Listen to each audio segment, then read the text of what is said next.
Hello and welcome. Hope you're all well today. Bit of a random video, random live stream, but I thought I would just continue building the Leviathan box. Why not? Why not indeed?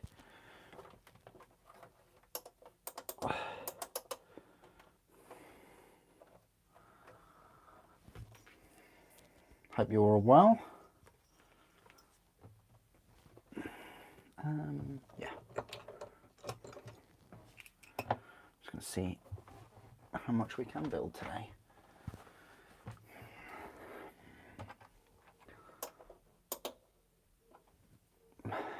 No, it's 12:30 here, Revan. Good to see you. How are you? What time is it over there?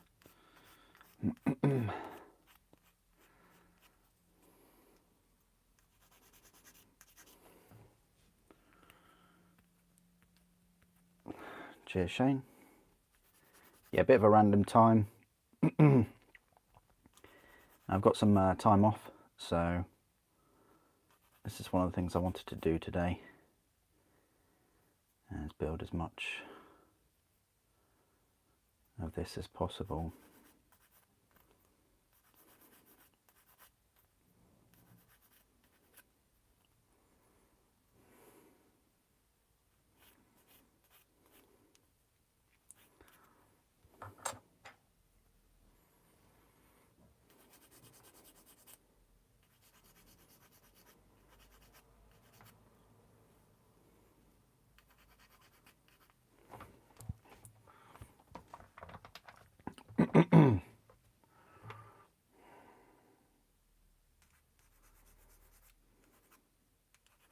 Yeah, I probably won't be talking as much as I normally do on live streams on this one. It's just kind of like a chill out session if anybody else is working on their minis.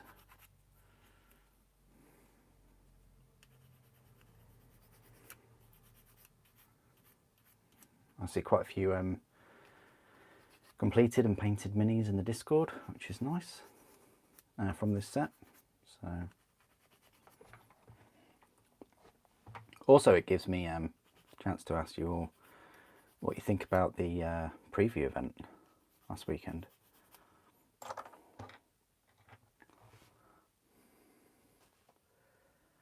Yeah, no, I'm just gonna build them as is. I know it's a little bit boring, but oh dear, sorry about that.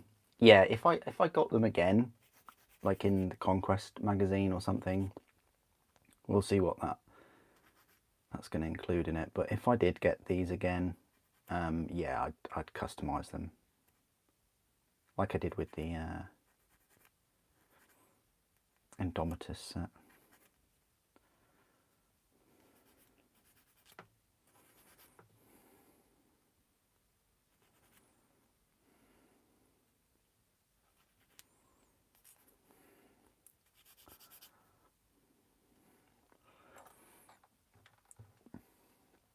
I know it's quite quiet over at GW after this release, but mark my words, they're going to be very busy soon with the rest of the Tyranid releases. I like all of them. I mean, Gene Stealers are a bit meh, but everything else, very nice. It's about time as well. About time we got some Tyranids.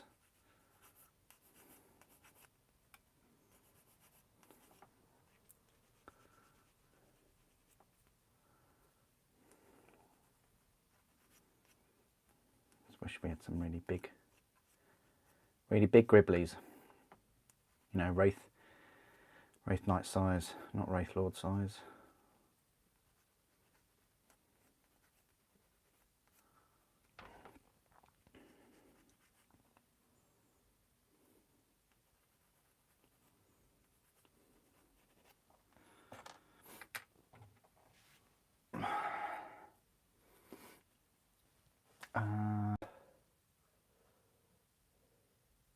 Oh, nice one. Oh, that sounds cool. Yeah, if you put them on in the old Discord, that would be awesome. Be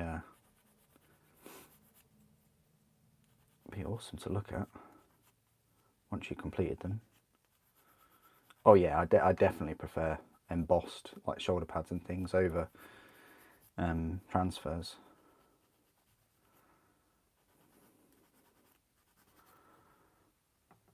Oh, sorry, yeah. I say all these things and kind of like assume everybody knows how to do these things.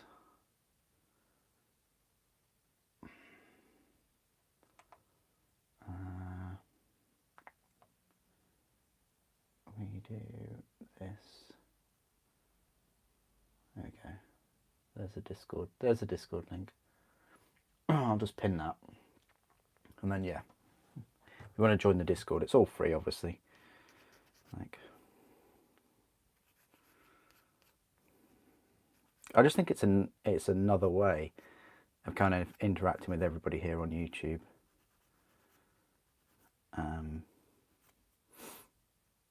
In a less kind of competition, commenty kind of way that YouTube sometimes gives.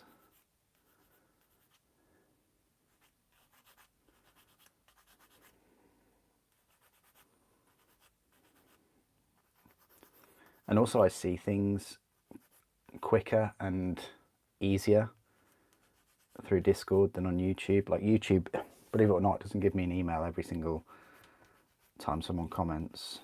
It's only a couple. So the onus is really on me to go back and read the comments on videos like a few days later.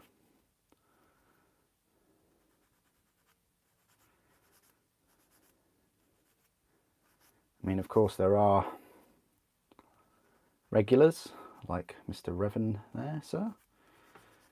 Mr. Revan definitely comes back and posts a comment very quickly. Usually one of the first comments.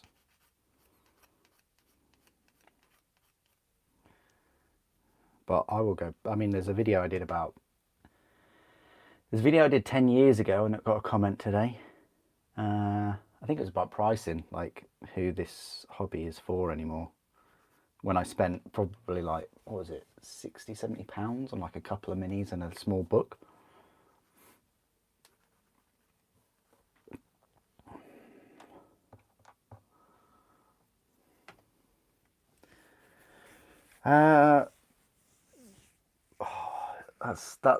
That's a tough question, Revan, and mainly because I know it's only been 3 years ago, but 3 years to me is a long time when you build hundreds and hundreds of minis. Like, it's not like I got Indomitus and built probably like 30, 40 minis since getting Indomitus. So there's a lot in between, but compared to Indomitus, I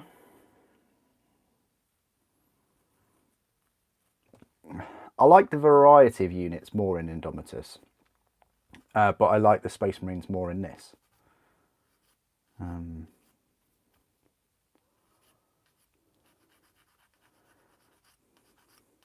As much as I like the Tyranids in this, I do prefer the Necrons in Indomitus.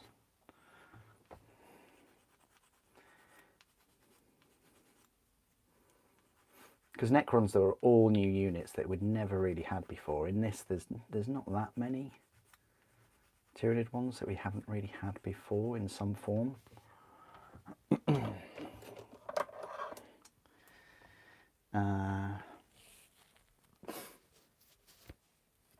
Yeah, I don't know. I think it's also a good thing though that YouTube don't notify me by email every single comment. My inbox I'd never be able to read All of them. But they all go in the social file rather than the primary file, so it's more manageable to keep on top of. I mean, it doesn't block up the primary email inbox.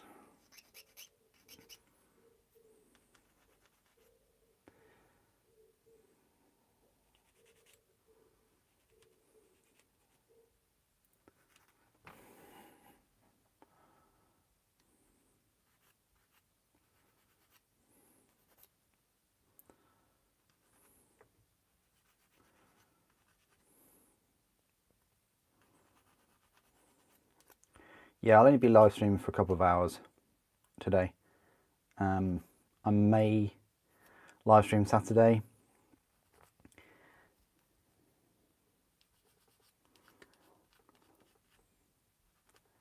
I should be building the lion, but I still don't think I'm going to receive him for a little while now.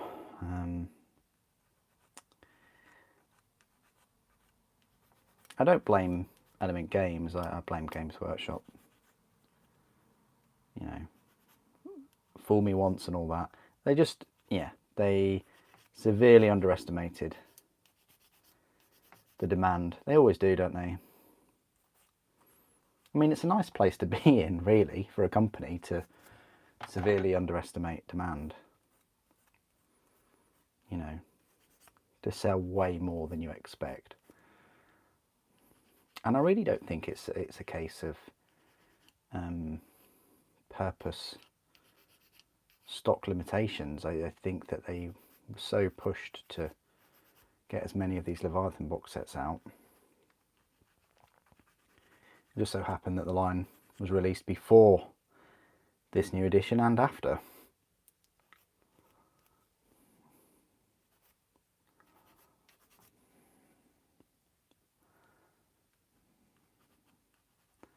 I still think they should have a look at it though. I think they should really reevaluate what they should be releasing and whether they can fulfill orders and things in the same year as a new release. You know,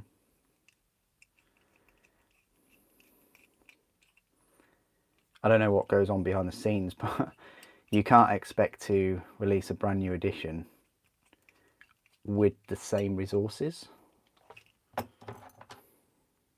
and release everything else on top of that. I mean, you know, maybe they did get more resources in. Who knows? Yeah, no, that's fine. Shane.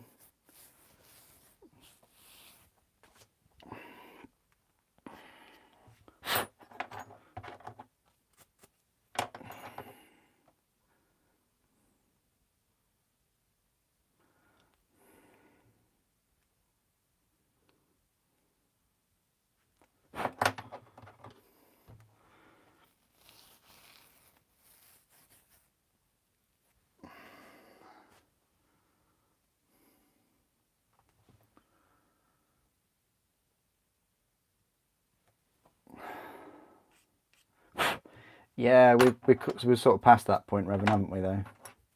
They had that chance to do that, and they didn't. It would have made more sense, don't get me wrong. Like, I've said this before, I agree with you. If Games Workshop just came out and said a while ago, right, we're going to make all Space Marines larger. You know, everything. We're going to completely update the range and make it all larger. But they didn't. They went down the other route of creating a brand new sort of faction in a way.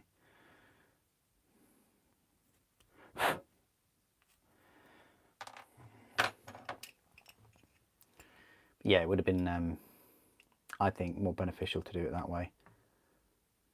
But you know what they're like. They do like a bit of lore behind their new minis.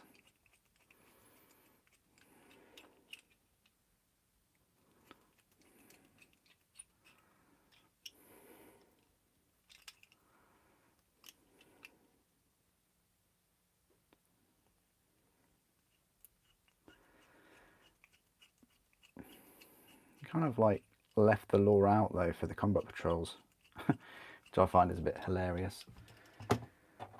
Where's the lore behind the combat patrols? I mean, would have been nice to get some lore behind them. Like, oh, there's this team of whatever, and they're a combat patrol because of. I think it would have sold the package a little bit more, maybe.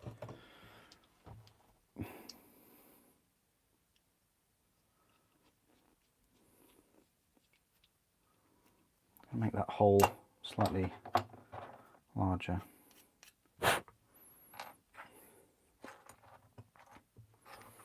We're just going to clean all of these parts first, and then we're just going to glue them all together, and then we'll work on the von Rhine Leapers. It's just a little plan today. See if I can do 2 units a day from now on.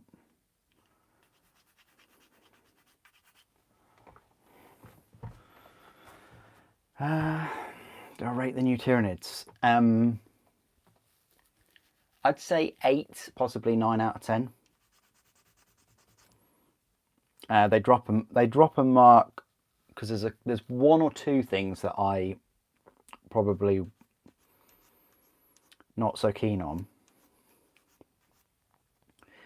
The Norn Emissary, why do we need a second like variant? Like, why? I mean, it would have been fine just keeping it as 1. The Death Leaper, or should I say Dua Leaper, very nice. Gene Stealer's a bit boring though. Hormagaunts and the Termagants are fine.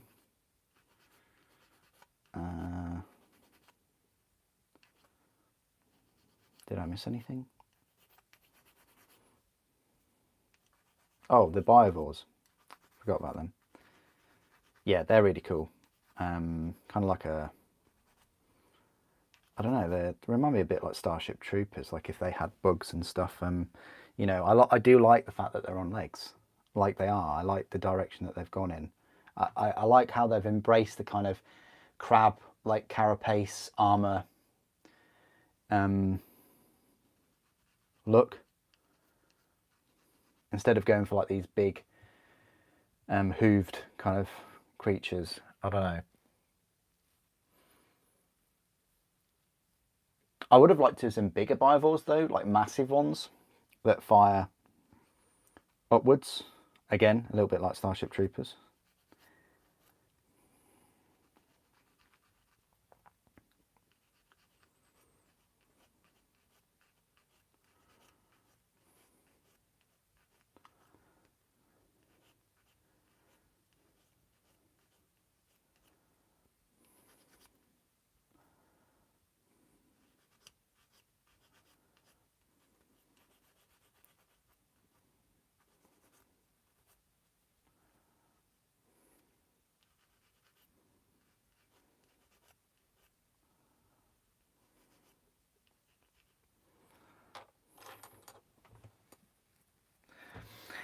You love the new Terminators.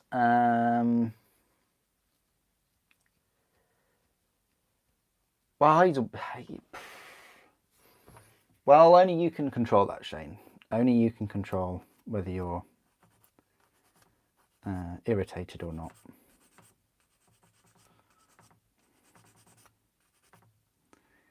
I mean, you know, you have every right to be irritated. It's your hobby. It's your passion. You know, in a way, your emotional response is kind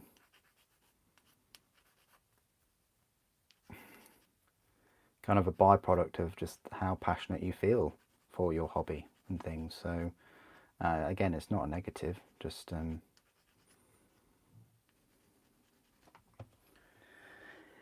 everything in hindsight though. I mean, you know, that Azrek Terminator was a one-off. Let's take a bit of balance here. You know, before these new kind of bigger Primaris Terminators came about, people were crying out for bigger Terminators, you know. And unfortunately, they're the biggest crowd, Space Marine players. They just are. They're the best seller for Games Workshop. They, you know, they will cater to them first. They will cater to the things that will guarantee them the most money in sales. And one of those things is bigger Terminators over bigger Chaos Terminators. And the Chaos Terminators aren't just Chaos Terminators. You know, these new Terminators aren't just Space Marine Terminators. They are, well, basically Primaris. Games Workshop have said that. It's Terminator armor for Primaris. But yeah.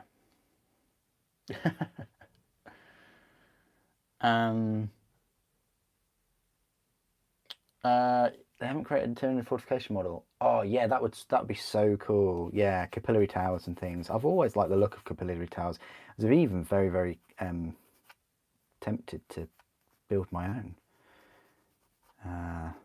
Yeah, I mean, will it happen?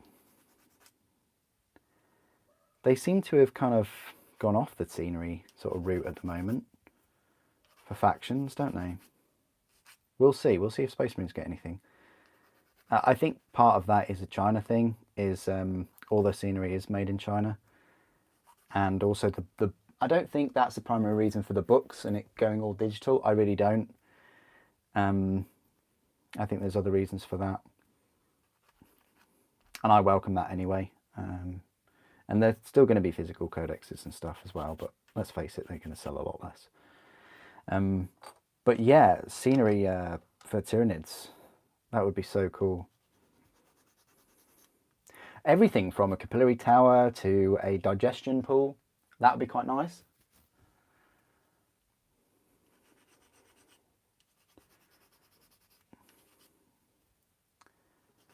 To some kind of like fauna, like maybe they've got their own like plants in a way that kind of scoop up other creatures.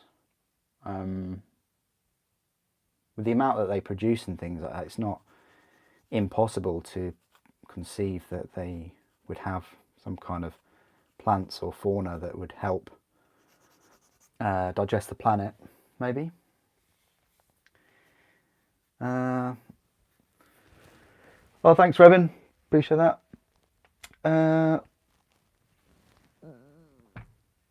You expect the Chaos Boys to be a bit bigger?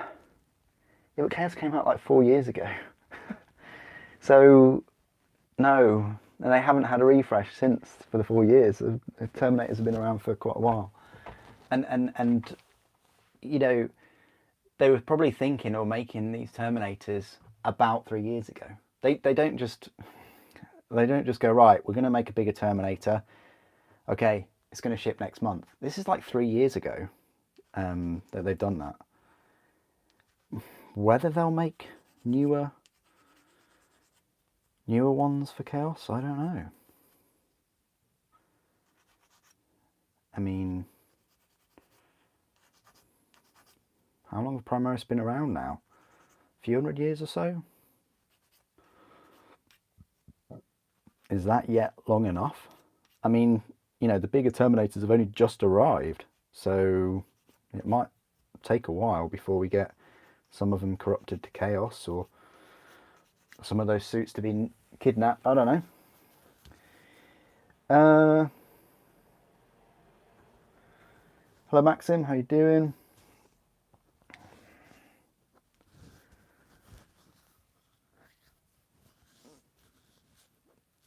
Oh yeah, normal Space Marines can fit in them as well. Yeah. Oh yeah, sorry for not being specific. I'm building Sternguard at the moment. Ezra.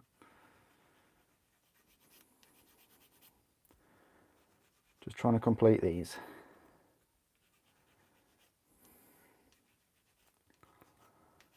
Because I don't think I'll be playing much Diablo tonight.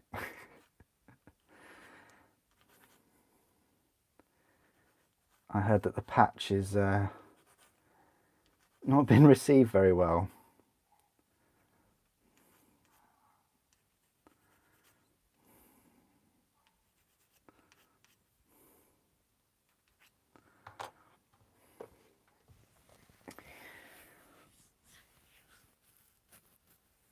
Hello, George.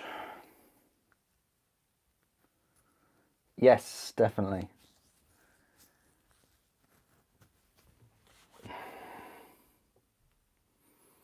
And the leg and arm extenders and all those kind of things. Yeah.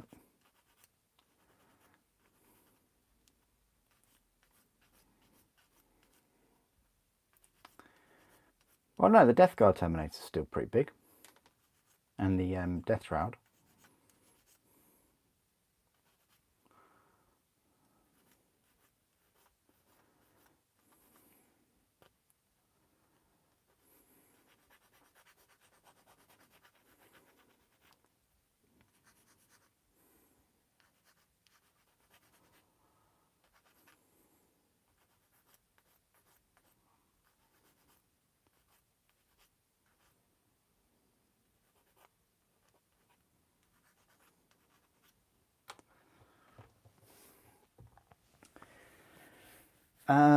Now we have new 40k models.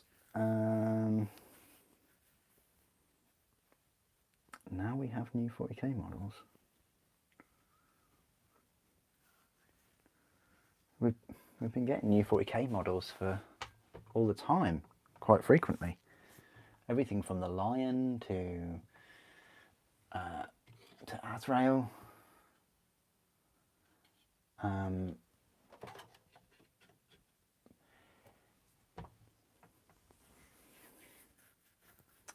No, I don't think it has. I mean, some of the Seraphon are very nicely detailed, very nicely detailed.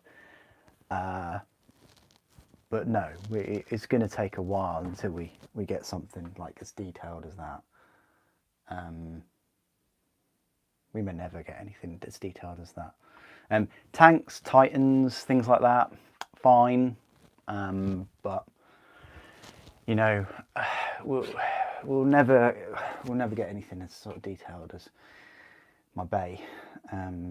Just got a lot of detail on her. Can see every kind of nook and cranny. Anyway, that's my advert for Greg's done for today.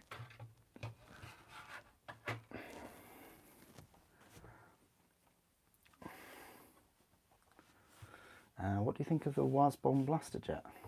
It's pretty cool. I think I did a review of it, didn't I? Many years ago. Yeah, if you just type in Wasbomb Blast Jet.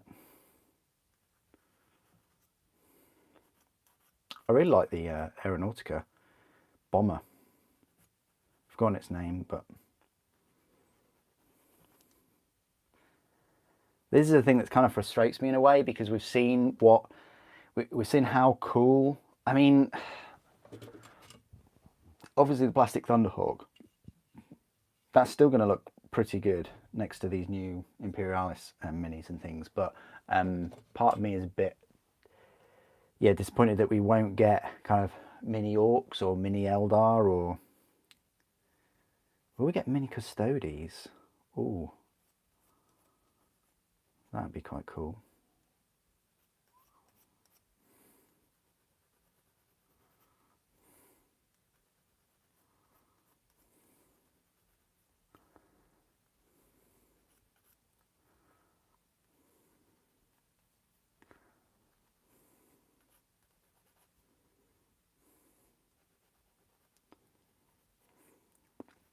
There's so many hobbies that have like a main size range, and then they just make things mini. I can think of a few things like Lego. You've got minifig scale, like model railway. You've got, is it 00 gauge? I think, I don't know. You know,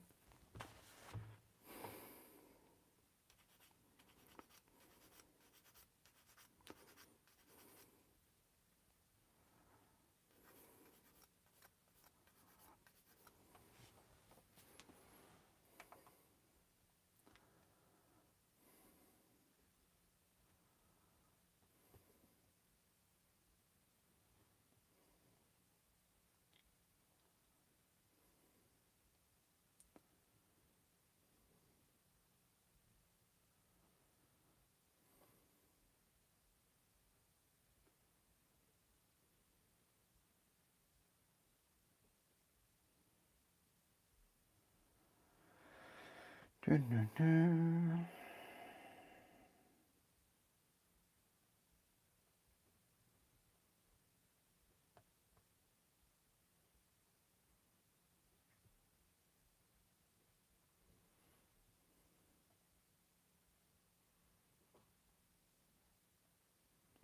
believe that Warhawk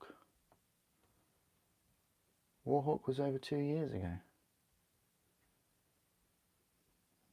No way. Seems like yesterday.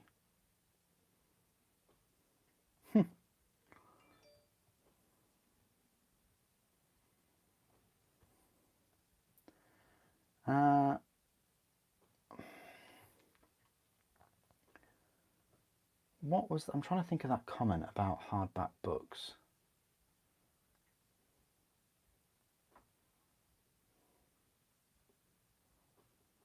It was quite a while ago. I'm just looking for it.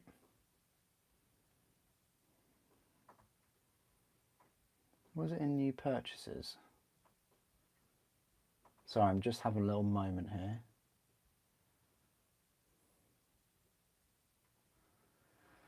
I'm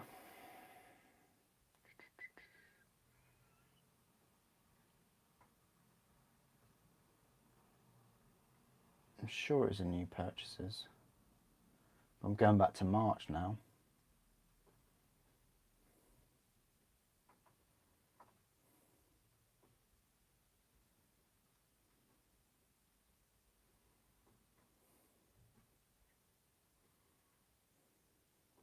Might have been in general. Ah well, that's I've lost myself.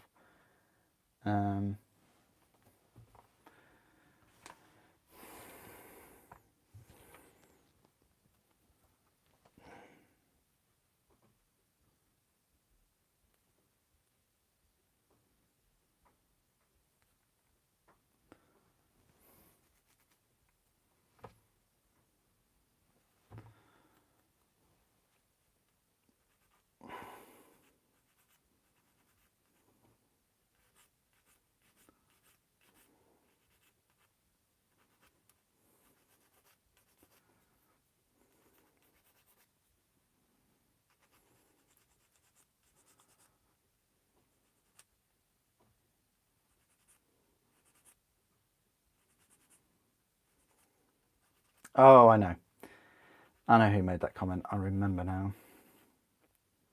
For some reason I thought it was Revan, but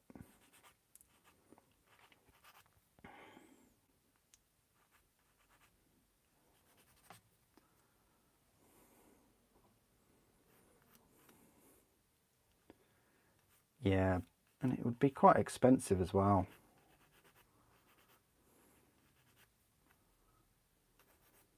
$300 minimum.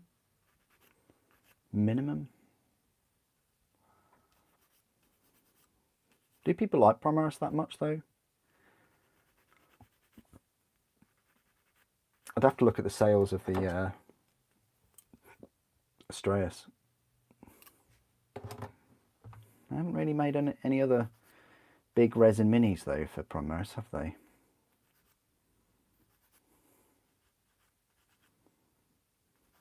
I mean, have they made any resin minis for Primarchs?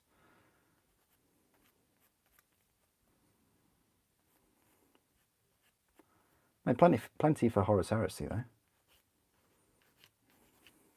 And they sold so well that they've been able to make them in plastic, which is great. Do I think Games Workshop would bring the old resin kits they had on Forge World for Sigmar back? It's a really good question, John. It's a really good question. Oh, that would be cool. Yeah. I would certainly like to see them. You know, you get things like this, and these are just on my shelf. Like, you've got this creature. Is it the Morn Ghoul? I don't know, I can't remember. That's quite cool. That would fit in pretty well in Old World. And then obviously you've got a model that Maxim convinced me to buy. It took him about 8 years to convince me to get this one, but the Rogue Idol, this big boy. pretty good. But yeah, no, that would be cool if we got some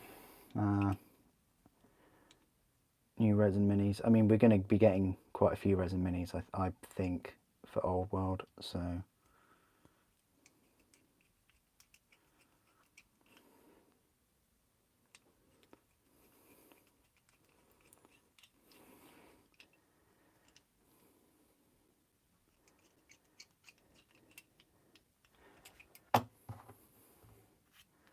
well, in my head, the expensive times are over.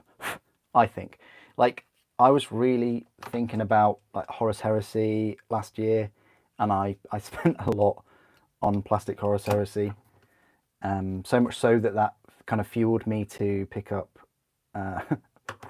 you know, resin minis for 6 legions from Forge World. So yeah, last year was expensive. This year, yeah, we've had 40k, but you know, it's only going to be a few. What we'll do is we will actually build 2, and then I'll work on the other 3. It's quite straightforward to put together. But yeah, going back to what I was saying, yeah, we've got some knights coming out, which will be pricey. 120 quid each, maybe, something like that. And we've got Old World as well. And then next year, do we have New Age of Sigmar, the 4th edition? The Mongol, yes. Is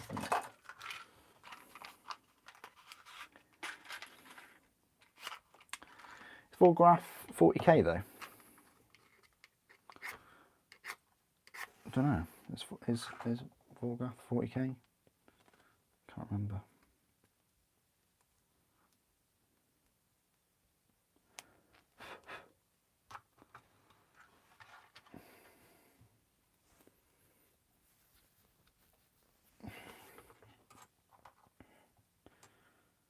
See the big dragon?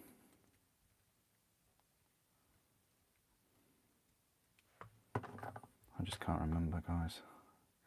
I bought some more glue. I bought some super glue. I didn't realise that I'd run out until I checked my super glue stash the other day. And obviously we do need a lot of super glue for the Thunderhawk, so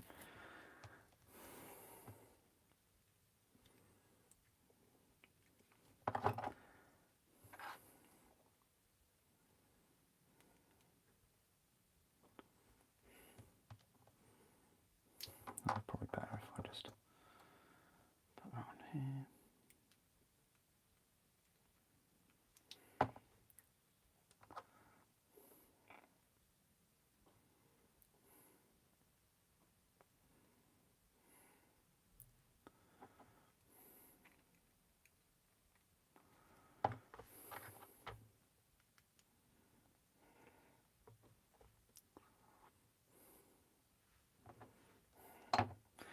One time I don't get the thin glue out is when I need it.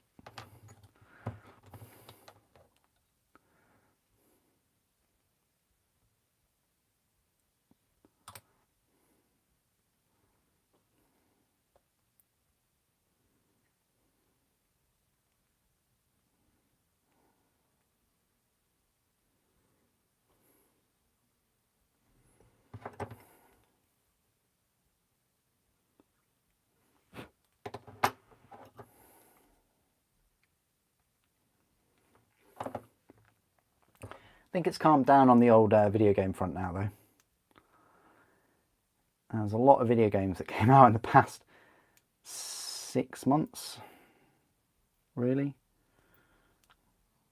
And there's going to be quite a few more coming out, you know, September onwards, isn't there?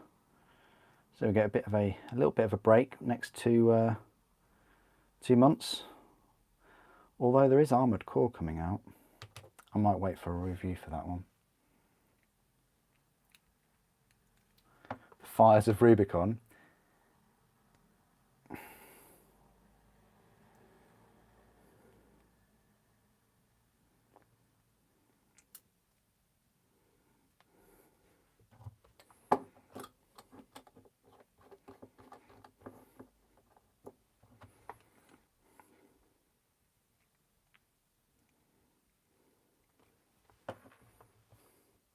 I might finish Final Fantasy. I might finish it.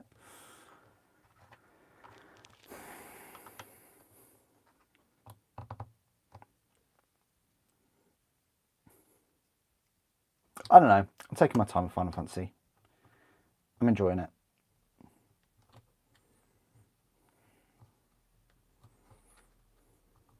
I honestly didn't think a game could include as many cutscenes as the Final Fantasy VII Remake, but this one has a lot of cutscenes.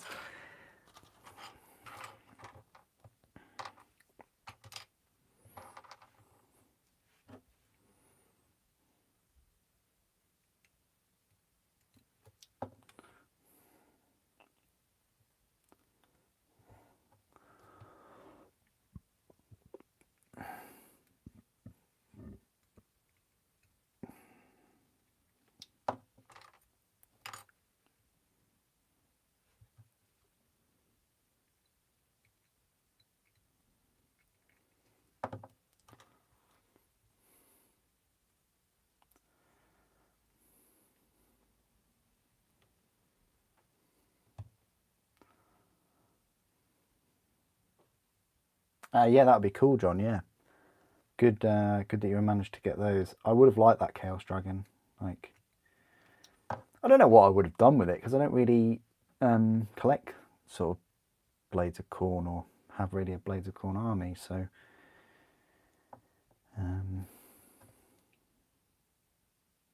but it would have been cool to get it.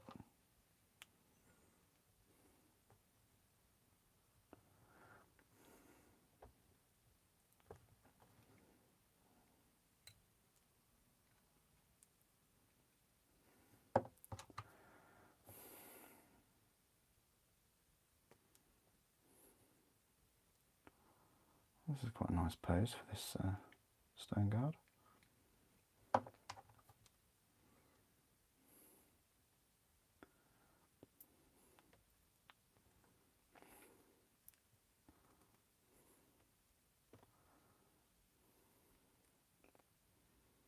Yeah, that's a very cool pose. I like that one.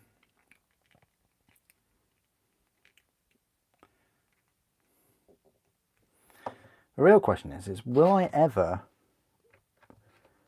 I don't think I'll ever have more Primaris than Legacy Space Marines. I don't think. I was thinking about this the other day, like, would it eclipse them? And I don't think it would. I mean, they're black consoles anyway. Dark Angels when they want to be. So they did lose most of their chapter.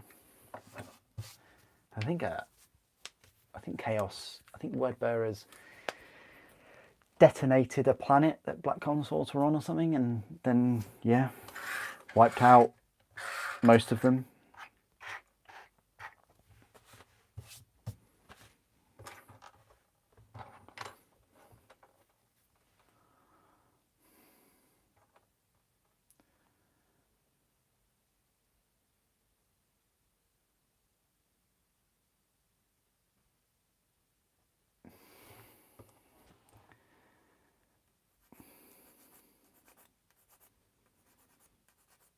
B army.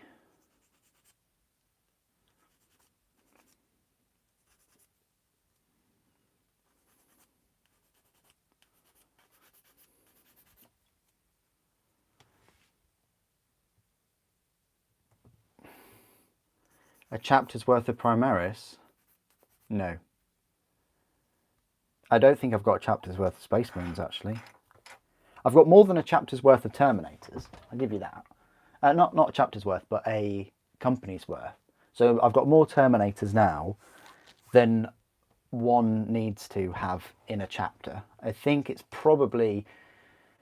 Well, I did have 150 Terminators. So maybe I've got 155. I don't know. But when I say that I've got 150, you know I've got 150. And they're built as well. They're not just kind of half built in a box at a cousin's. You know what I mean?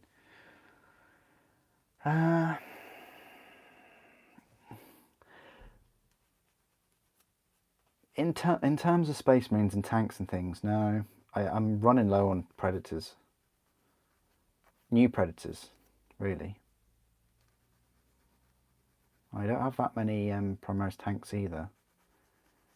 I don't know what it is, but I heard these Primarchs tanks have added mold lines.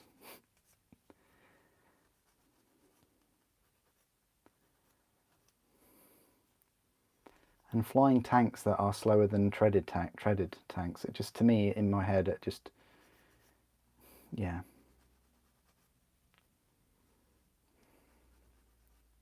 I'd understand if they were a bit bigger than things, but they're not. They're smaller tanks that can fly, but yet they're slower.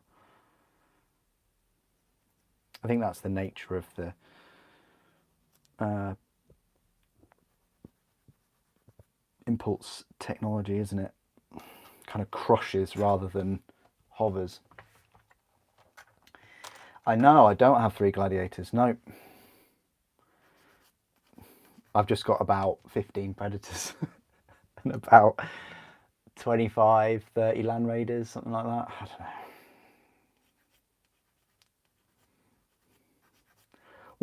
One day I would like to show all of the Space Marines, like no Titans, just Space Marines, all painted.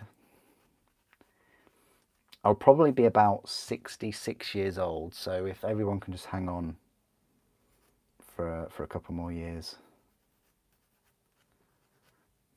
Now, what would really be the biggest motivator is no video games, like whatsoever.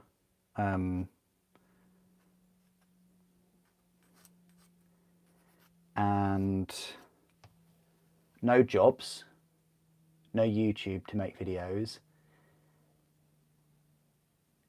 and no releases from Games Workshop. If all those things happened, then yeah, I could put 3 colours on everything.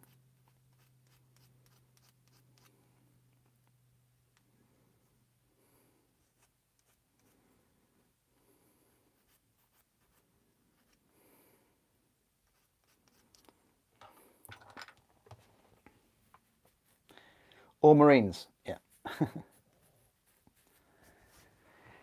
Yeah, well, I get so much fun out of the grav plates that I just want to pace myself. Like, you know, there is a thing, you can have too much fun.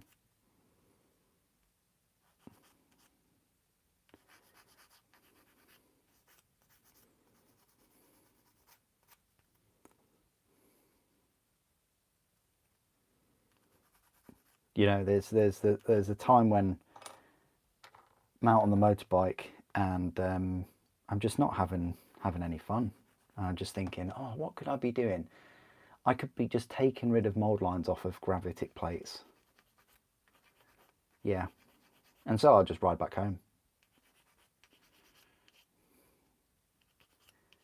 But then I'll get distracted by my box of Gene Stealers and their mold lines. Oh, wow. I think with the new Gene Stealer kit, whatever people say about them and the way they look, and, you know, they do have some nice customization, which you kind of would expect, but the mold lines are not going to be anywhere near as bad as the old kit. I can guarantee you that.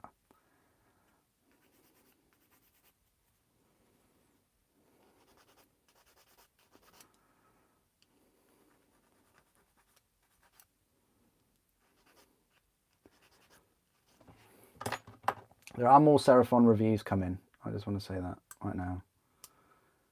There's going to be a fair few still on their way. I'm just having a bit of a speed bump with these Leviathan minis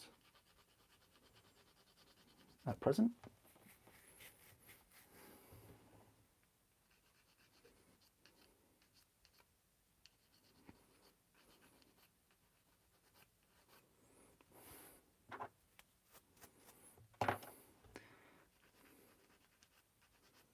When is Imperialis rumoured to be released?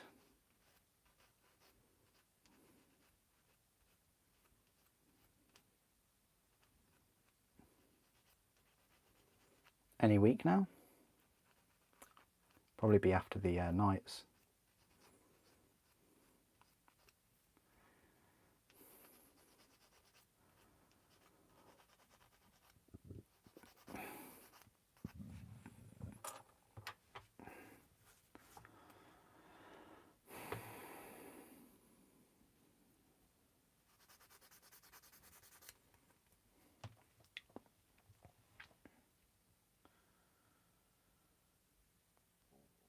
Do you think we will still get Ascended Resin Primarchs for the Horus Heresy despite having plastic Ascended Primarchs available for 40k?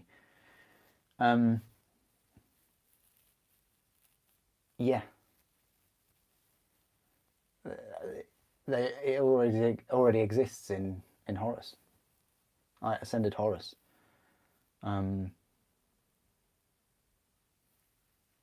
We've had the Lion after Horus. Yeah. It's on their roadmap as well. Their roadmap shows a Primarch.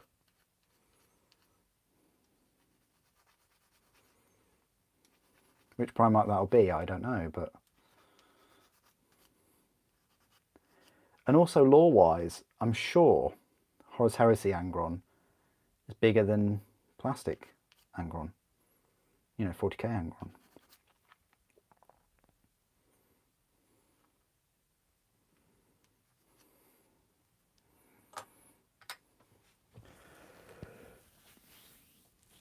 Oh yeah, definitely. Primarchs do equal money in any form, resin or plastic. They always sell very well. They're extremely popular. Despite their prices, I mean, you're looking at almost £100 now for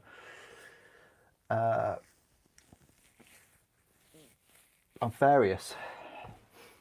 Or is it? Is it Alfarius? Which I think is ridiculous. I mean...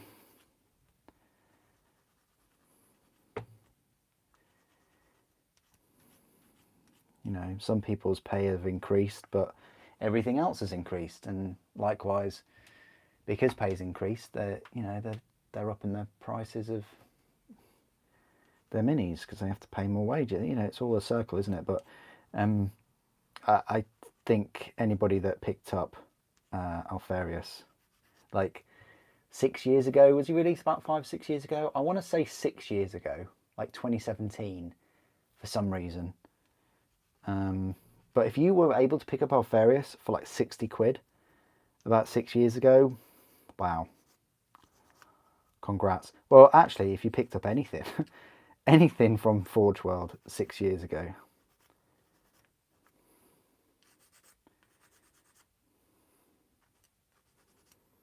You know, I'm so pleased that I was able to pick up all those custodies and things, because nowadays it's so difficult to justify the prices, really. So difficult. Like, look at the Palace grav tank. Unless you're Henry Cavill, let's have a little look. Oh, why do I go on Forge World website? Let's have a little look at this. Palace. £77. You're paying almost £80. It's mental. I still need to get another 2 of them as well. But then when I think of like almost £160 for 2 small grav tanks, and they are very small, that's just, yeah.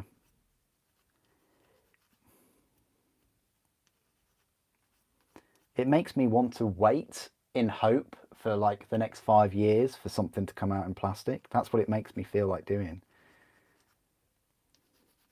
Because they could easily make a plastic Palace tank. And it wouldn't have much less detail than the resin ones. Maybe even a Coronis. Be a bit trickier because of the weapons and things, but you know,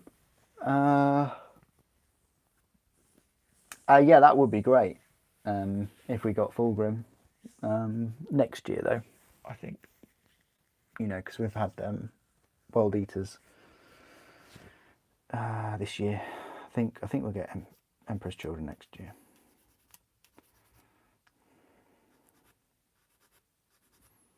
Well, we did have 2 Primarchs quite close to each other, you know, Angron and then the Lion.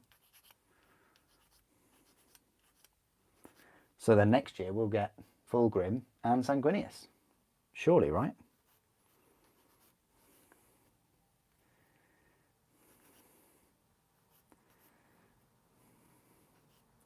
I mean, I've read The End and the Death. And Sanguinius is doing well, so.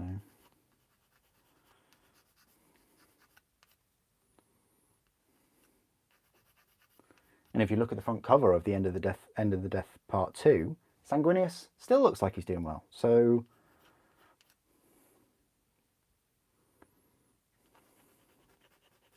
he'll be fine.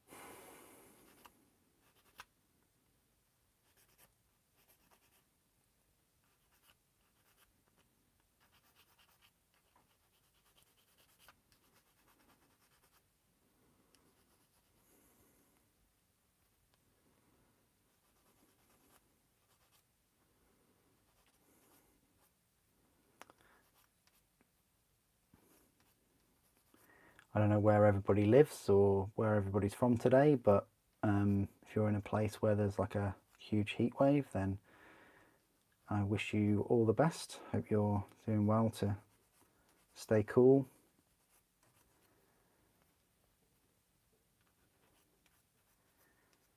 I'm in England, so it was raining this morning and it's probably going to rain this evening. We're fine here, we're chilling. We were at 16 degrees centigrade yesterday, so we've had our summer. It was really hot for like one day. And that was it. Fine.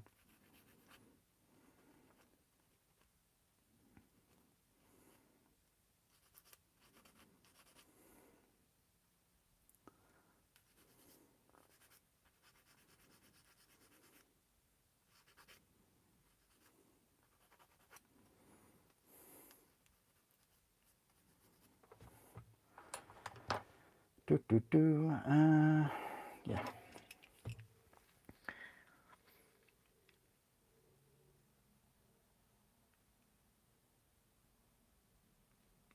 Yeah, I think we will, John. I think we will.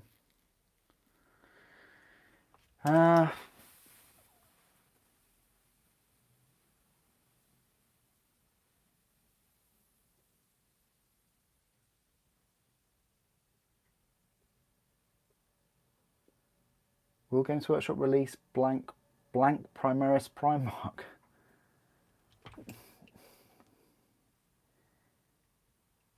We'll release something Primaris Primarch.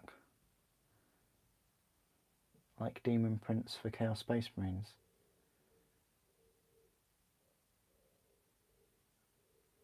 No, they released Angron. And they released Mortarion. I don't understand. What do... Or do you mean, like... You want Chaos to have some kind of Primaris equivalent. But they've got Demon Primarchs. And they've got Demon Princes.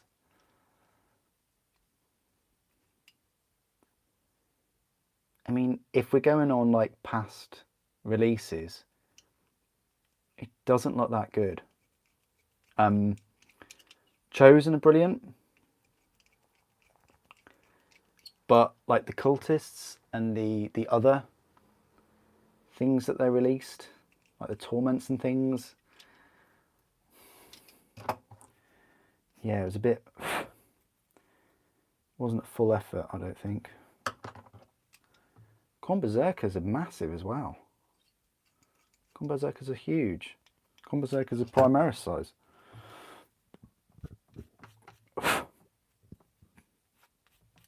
And then you've got the 8-bound, which are bigger than Primaris, I think.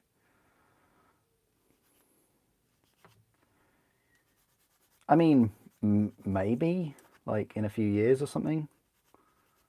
As I say, Primaris have only been around for a few hundred.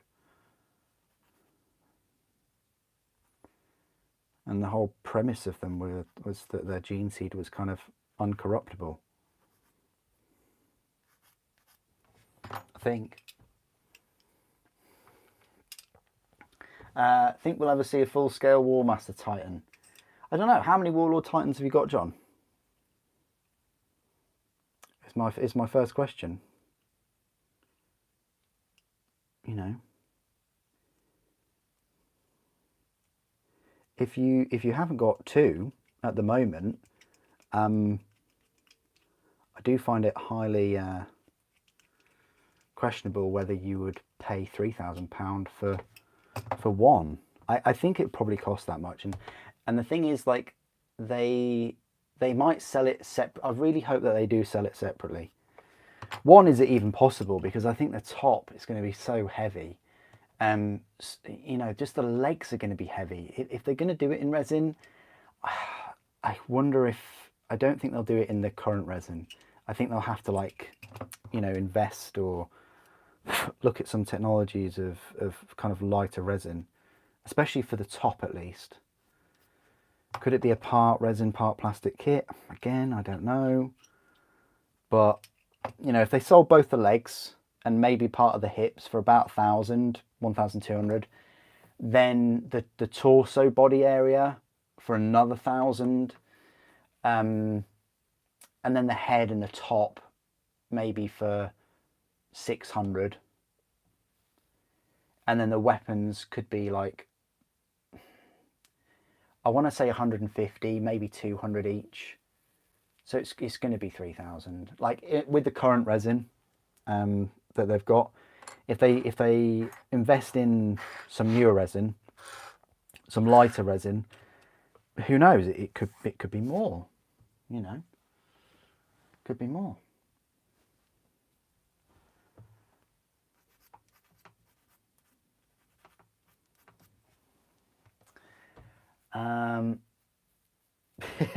Maxim, I love that. seeing as you live through my collection.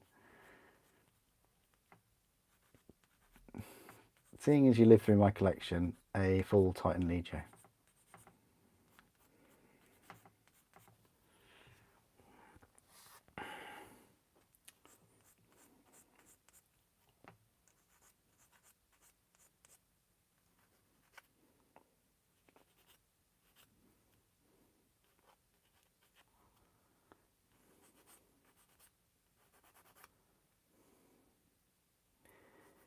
Yeah, don't take my comment as too negative. I can be quite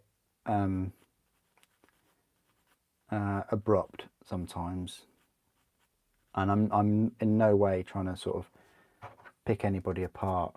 It's just I'm kind of thinking of it logically. Like, if you don't own any Titans right now, but you really want to see a Warmaster Titan, like, why is my question. Like, if you haven't already bought any or don't own any or whatever, like, I question why you'd want a Warmaster so much, is if you don't own any Titans already. I think more people want to see a Warmaster than actually are prepared to pay for one. And the reason I say that is because that's the same for normal Titans. People think normal Titans are awesome and, you know, and so cool, and people want them and all the rest of it. But there's so many people that just don't want to pay other people to do the work, really. Like all the designers and sculptors and, like, Will Hayes. Like, I know the Nemesis, I can kind of get that a little bit because it's closer to a Warlord than a Reaver, but the weapons are Reaver weapons, but then the carapace is better than a Warlord weapon. And for that one, and although it's got the top kind of weapons, I'd say you feel a bit shortchanged. You don't feel like you're getting your money's worth as much as a Warlord. And that's the only really one I can base it on, because the two others I wouldn't recommend anyone to get. They just cost too much now for what they are, and they're such old kits. No instructions, like the build experience will be quite frustrating if you've never built, if you've, you know, some of these might be people's first experience of resin, and it's a massive learning curve. This is why I always say, you know, well, I can't say that now. I can't say, oh, buy a Sakaran or buy a resin contemptor, because they turn them into plastic. But if you can get a couple of resin kits to just help with your sort of skill before you attempt a big project, I guess. I would love to see that, John. I really would. Chaos versions. We desperately need a Chaos Warlord Titan. We really do. And if they brought one out, I would be so tempted to pick up Chaos Warhound and Reaver. As much as I just said that I loathe those kits now, I would be more inclined. You know, how many years has it been now? It's been 7 years since the Warlord Titan was released. Almost 8 years. When did it come out? 2015 or 2016? I want to say 2016 for some reason. I think it was 2016. Yeah, so it's been over 7 years. They would have done it by now. I mean, what do they have to change? The only things they have to change are the armor plating and the head, and maybe add a couple of new weapons. Will could have done that over the pandemic. You know, they haven't been releasing big kits. I guess they're all working on old world and things, but the range has shrunk drastically, and they're putting a lot of their focus into like Titanicus and Blood Bowl and The Hobbit, and like £30 Horus Heresy single marines, like the Librarian and you know, the Champion. But there are thousands upon thousands of Titan owners, people that not only own one but multiple, that would love to see new weapons. And you can't expect them to wait over 7 years for updates and new weapons and things. You know, if you'd have told me when I built the Warlord Titan and said, right, super, you know, you got the Quake Cannon coming, you'll have is that the only weapon that's come out for it, really? Quake Cannon. We had the Plasma, didn't we, the Sun Fury, but yeah, if you essentially just told me there was going to be one weapon coming out for it, just the Quake Cannon, I would have gone out and I would have purchased a 3D printer straight away, and I would have printed probably about 6 to 8 different weapons that people had designed on CAD, you know, not that they just copied off the existing ones. What would be the point? But I would have just gone and done that, just to change the look of it, even though there's no rules. This is the thing, it's odd because Forge World, obviously, Forge World, you know, they can understand that if someone's willing to pay like £1,300, £1,500 for a single Titan, they're going to be prepared to spend an extra £100 on a fancy new weapon. You know, they've already, I say, invested. You know what I mean? Yeah.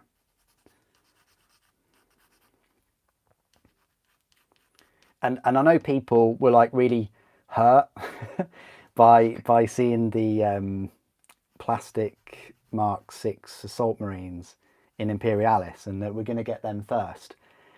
But I was more hurt that we saw new Titan weapons before they came out in resin. That's the angle I'm coming from.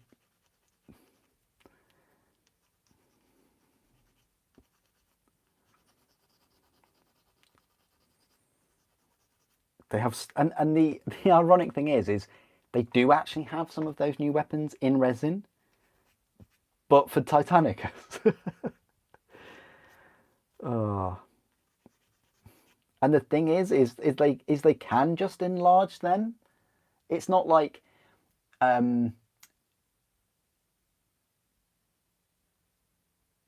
it's not like going from resin to plastic where you have to make more parts because you have to fit them on sprues and things like that.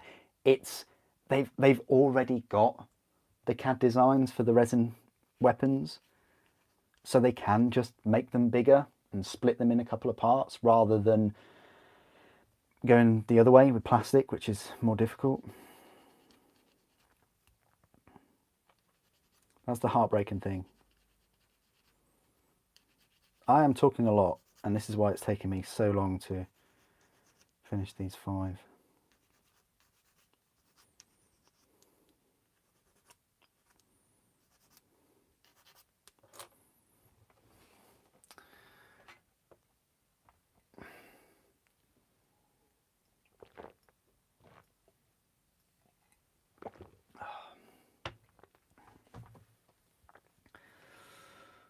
Yeah, definitely, John. Yeah.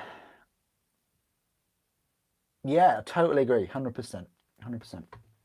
100%.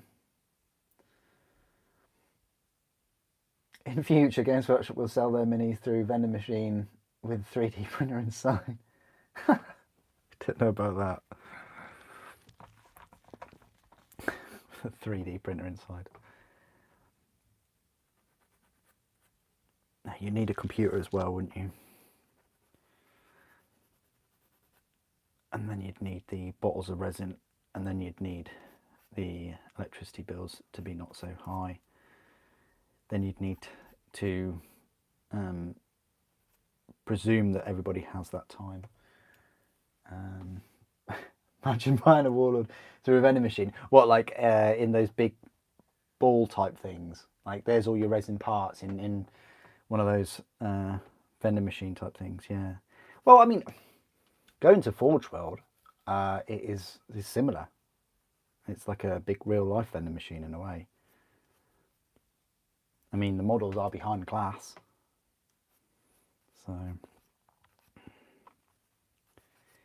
I haven't been. I don't think I went. Last time I went was last year. I have not been this year at all.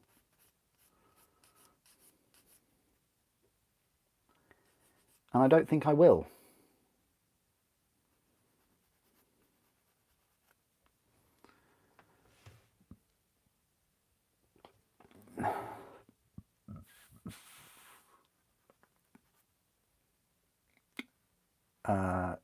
Yeah. That is their instructions. Go and look at them through a glass window.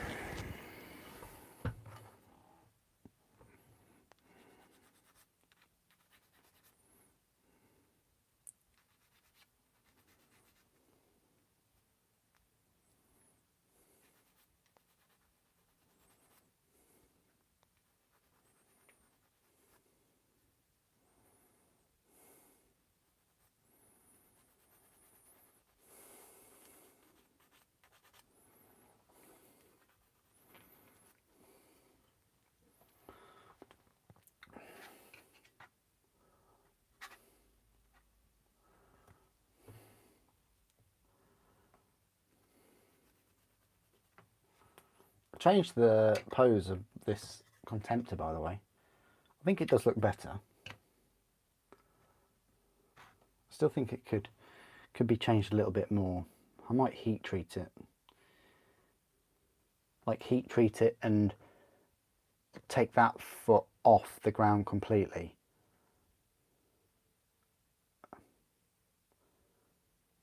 As if it's kind of turning and completely lifting its foot up. I don't know. I should have just built it stoic. Both feet on the ground. You just can't win. You just can't lose with that pose.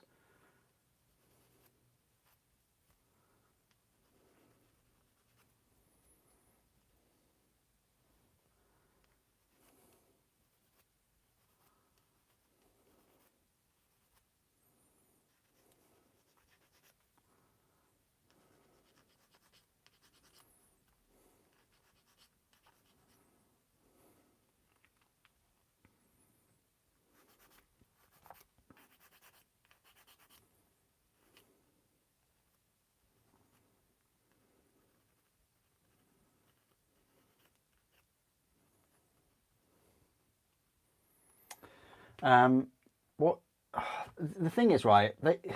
YouTube put this love heart thing on the bottom right of the chat, and I can't. It means I have to like scroll up to read your every single new comment. I have to scroll up to read.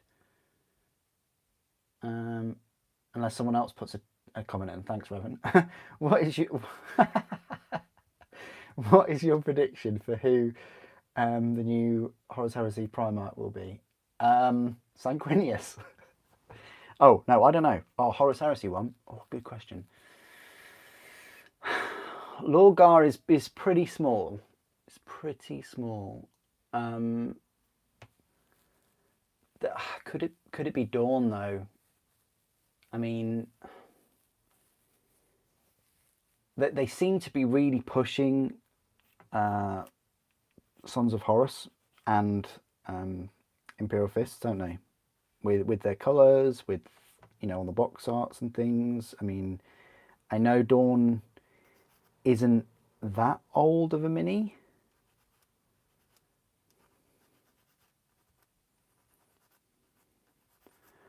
But there are certainly minis out, certainly Primarchs out there that need a refresh.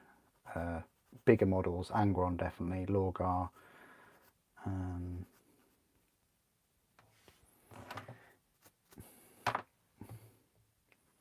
I think it'd be a Loyalist one because we've had Horus. Could be the Emperor.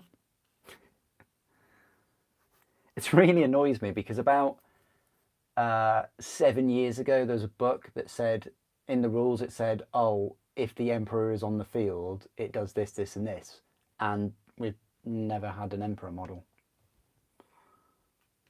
Great.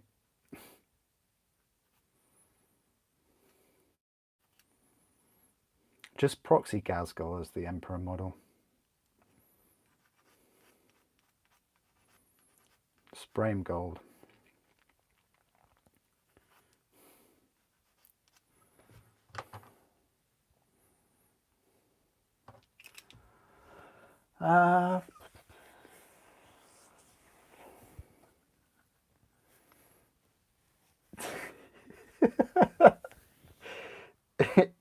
If you ever have that much money for such a resin figure, you'd rather buy a silicon doll for hugging. You're not just going to be hugging and hand holding, are you? There's a season for hand holding. I thought that's every season, man. I thought you can hold hands any season. Admittedly, in the winter months, there's the glove issue, and in the summer months there's the sweaty palm issue. But either side of that, prime hand holding seasons. Siege of Terror battle box set. Oh, that would be so cool. Revan, you are predicting the future though. I think we're about 3 years away from that. Maybe 2 years away from it. Hey, I'm just a simple guy. I want to read about Primarchs, and Games Workshop and Black Library aren't even offering me that at the moment. So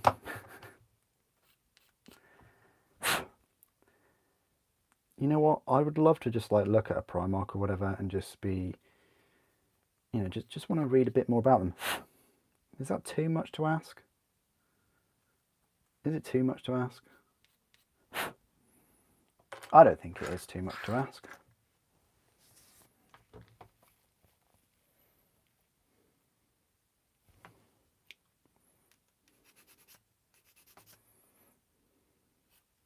And anyway, Revan, like, are you saying that I'm not allowed to hug my Warlord Titan?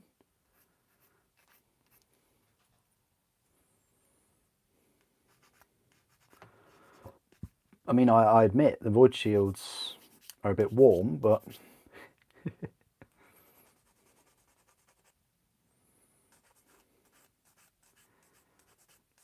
oh, imagine that. Imagine if I set myself a challenge. For one whole month, Super, you have to take your Warlord Titan with you wherever you go.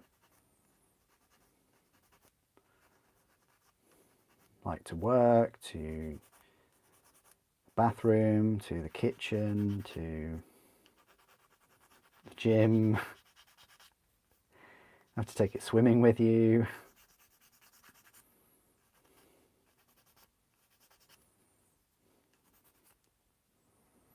There's a really good bit in a book where a Warhound Titan is walking along the ocean bed. It's quite cool.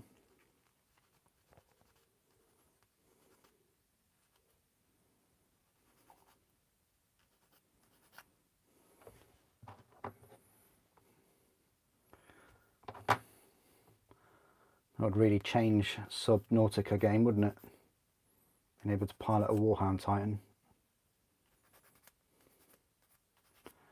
I wonder what the compression depth threshold is for a Titan in the ocean.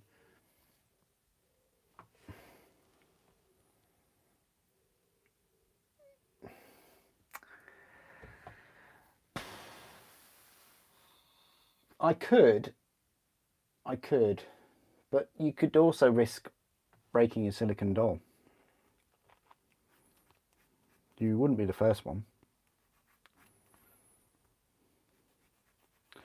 You're right though, they are quite fragile. I remember when another YouTuber, his Warhound Titan that he'd pinned was just in his glass cabinet.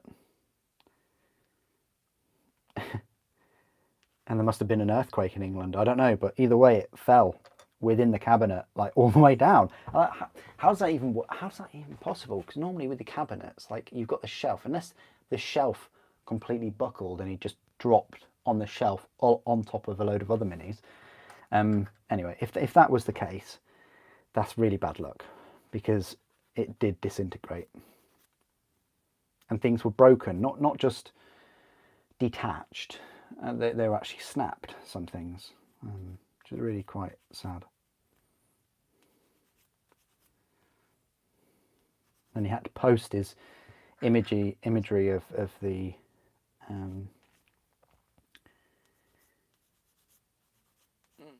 aftermath on the ex-Titan Owners Club. I really should make that website.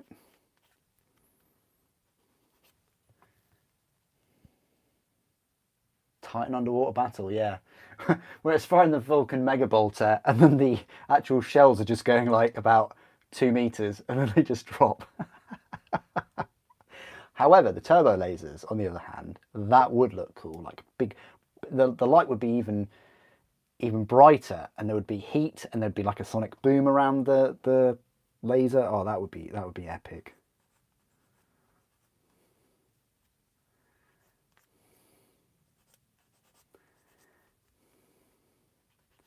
I think this particular Titan, did it have an Inferno cannon? I'm not sure. It definitely had lasers, and it might have had the Vulcan.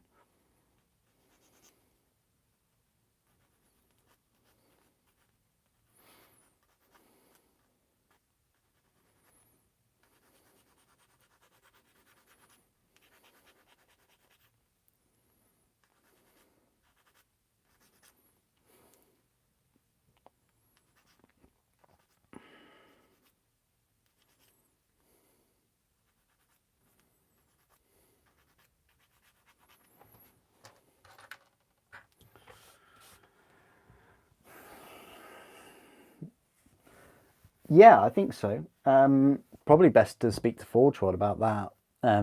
See what they recommend. You know, their displays at the HQ are very impressive, and they've reinforced, and they've got multiple Titans on like one shelf. This is incredible.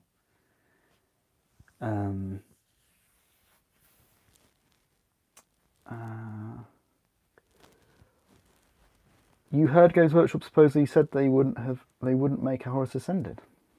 Oh. I don't read an awful lot about that, but I didn't hear that. I think we will see an Emperor model one day, but I don't know whether they'll put rules with him. They do like to provide rules with their models, though. Most of their models. So that's the only thing kind of holding them back.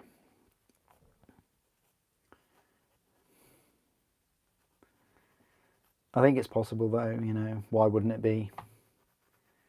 There's so much artwork out there now. And there's so many stories that detail his armour and his mannerisms and things. There's just a lot of content to draw upon creating an Emperor model.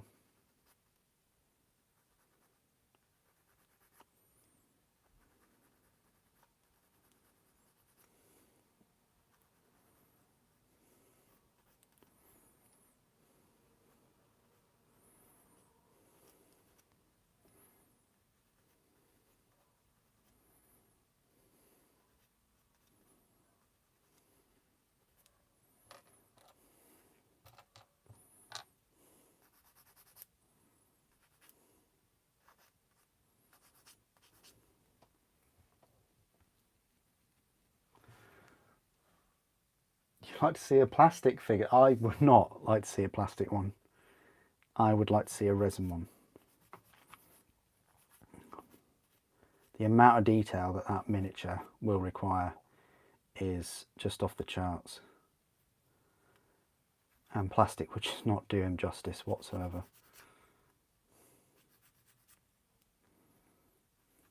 Likewise, a plastic Horus model wouldn't have done him justice either.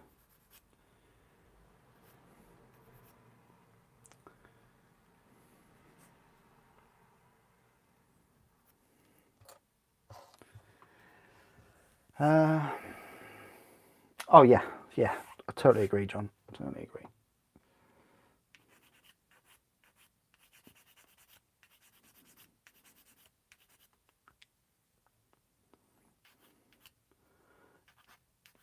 I wonder though if they will make him with a you know, like a dual base or a scenic base. I don't know. I mean,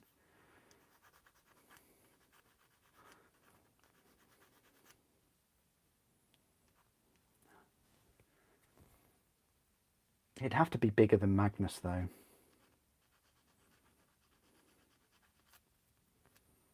Only slightly.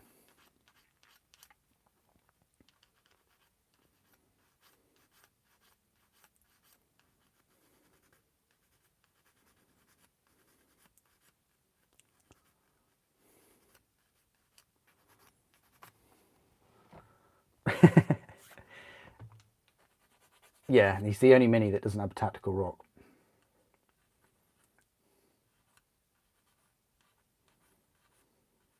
Well, it's got a rock on it, but that's not actually a physical rock. He's just projecting an image in your mind that he's on a rock. That's how powerful he is, yeah.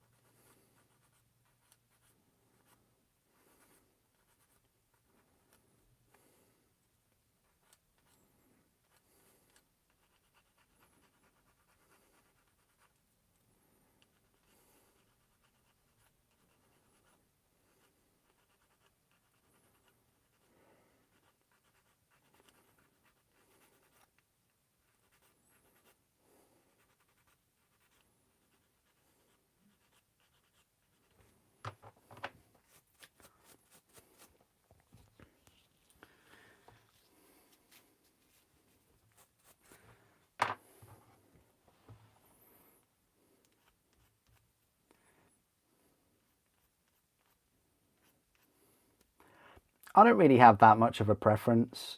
I will say that the faces have improved as the CAD has gone along, and obviously we've had CAD for plastic minis for forever, pretty much. But it's definitely improved. I think faces. There's still a lot of detail on them, Like, again, it would be nice if, for, I say, people like yourself, like, I'm not that fussed, but for people like yourself, that's a big issue, because it's a big issue, because you wouldn't have mentioned it if it wasn't. So for people like yourself, if they actually put that on the models, on the description and things, much like I have a bee in my bonnet about number of components, really. So if they did that in the description and just said this model, also to pay credit to the sculptor and the designer and things, they used to do that. If you check out the old Forge World catalogues, it'll say, oh, model sculpted by Simon Egan or whoever, right? And that's really cool. And it shows that it's not a corporation, it's just not a big company, it's not faceless. There's actually like a, and the thing is, they're not adverse to this, because at their events they have the designers and sculptors there that you can go and meet and talk and things like that. And I just think it would be great if they put names to them. They're not going to get fished by or poached by other companies. Games Workshop, for they are largest company. They're not going to get poached. It's not like a Sony and a Microsoft kind of thing going on.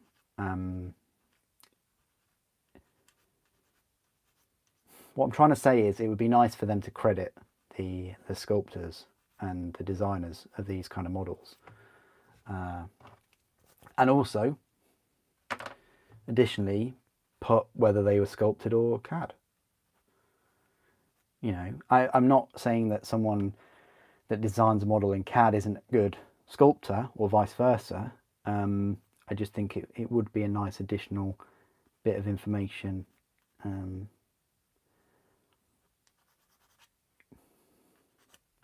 to display.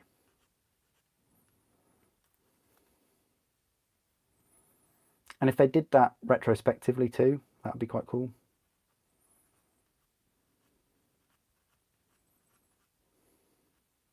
So we could see the transition.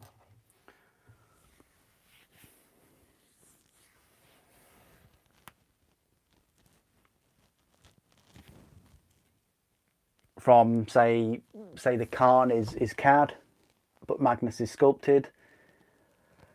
Lorgar's sculpted, but Horus is CAD. I mean, something like that.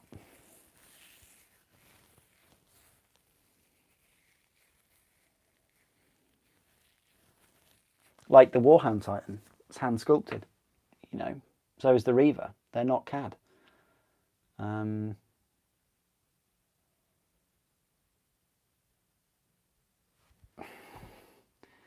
Yeah, those old Forge World models are something else.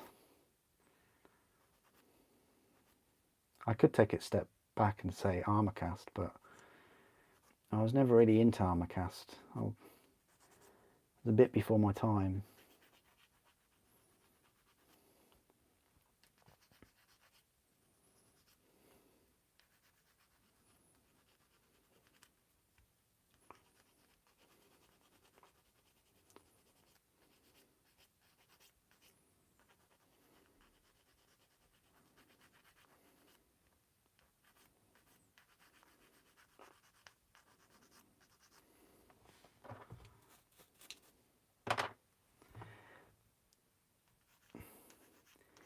Yeah, and I think one of the reasons is because with CAD you can make things more symmetrical, I think. And obviously we all know about faces and symmetry.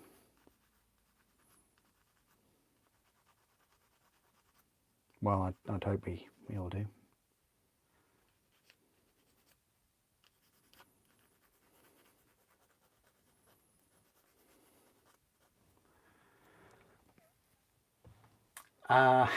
Yeah. Yeah, the Khan is great. I like Horus's base too.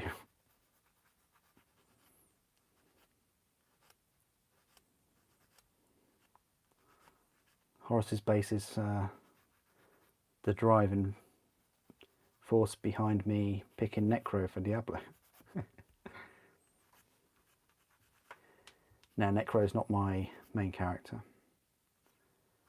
It's Sork.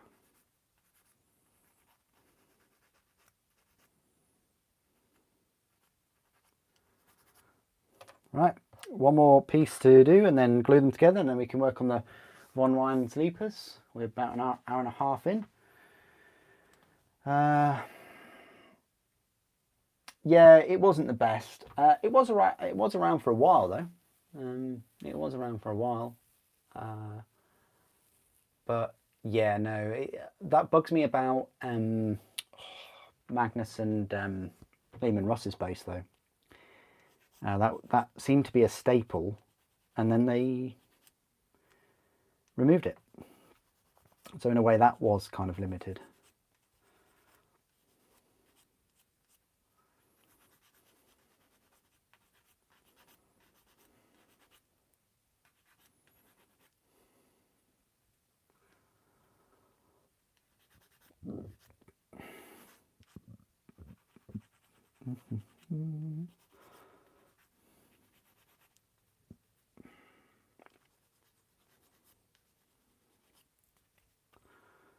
Right, what we'll do is we will put these pieces together. I'll go grab a drink, and then we'll work on the Tyranids.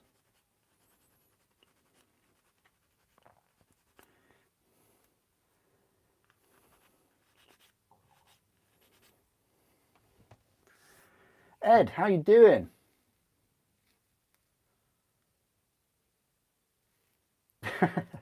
Good to see you. Yeah, it's a nice instruction guide. Yeah, I think it's very similar to Domitus though.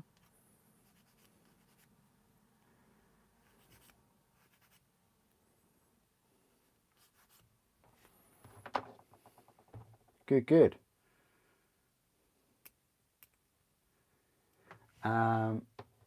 I'm not going to grab a cup of tea. No. I've already had a cup of tea and a coffee today, so I'm just going to go for water. Although I'll probably get a tea at 3.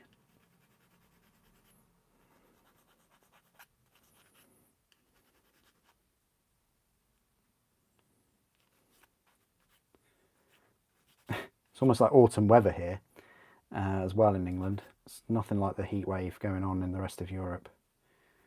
Bless them. It's not even comparable. It's like it was 16 degrees yesterday, and then over in like Italy and Spain it's like 40, 42. So I can't even say that it's like 25 or 30 here. It's not. It's been very wet, windy. I read somewhere that somebody put their central heating on, which is all right. That person clearly doesn't collect Warhammer.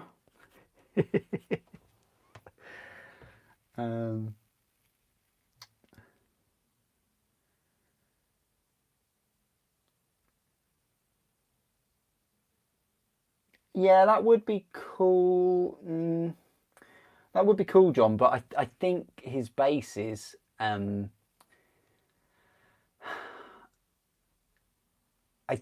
yeah, he's ascended, but I just don't think he's like towards the end of the crusade.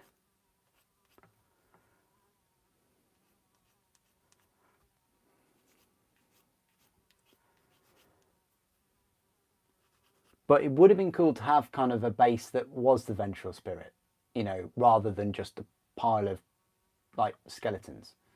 I totally agree with you there. And then what they could have done is they could have actually made another base to incorporate the Emperor and him in it. That would have been awesome. But they've missed the chance on that. They can't do that now.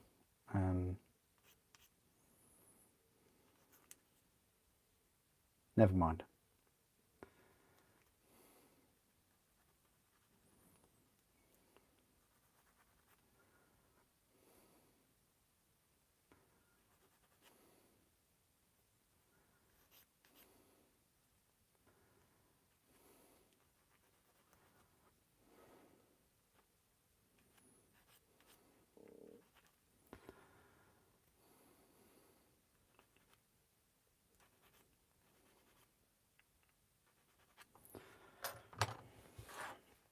Okay, right, let's put this together. Put all these together.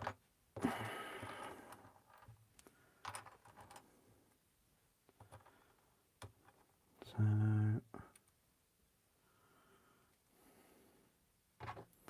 always a little apprehensive with these pegs.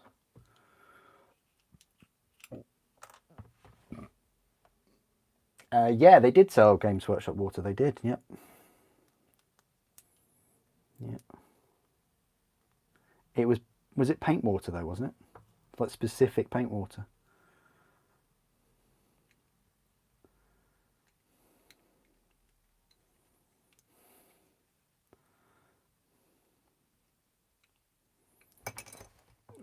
Nearly super.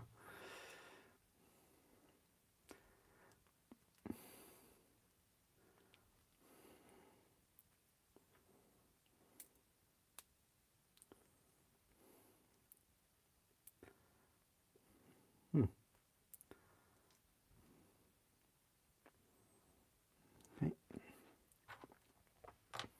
Not for drinking, yeah. You know, I've never done that.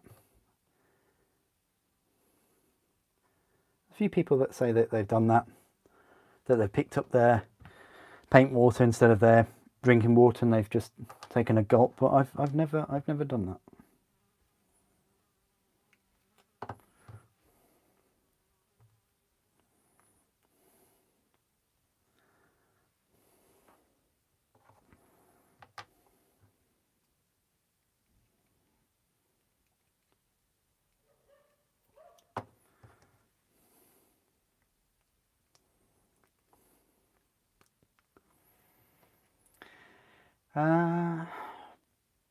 Super, what are you looking forward when you build gunplay in the future? Mechanism, size, colour correction, accessories. I'm looking forward to building gunpla when all of my minis are painted. That's the most thing I'm looking forward to. Having all of these minis in all of my collection completely painted, so I can just look over at them, all 300,000 points, and just take my time with the gunpla. Yeah. And then I woke up. Games Workshop water isn't that good compared to Spanish water. Well, certainly not in this heat wave.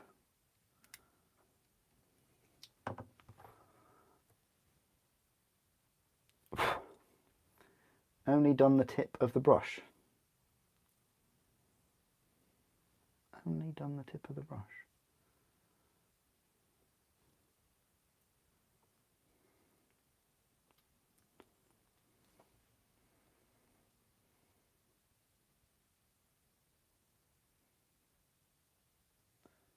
You're looking forward to the paint stream too? Oh yeah, there'll definitely be paint streams. For this, for the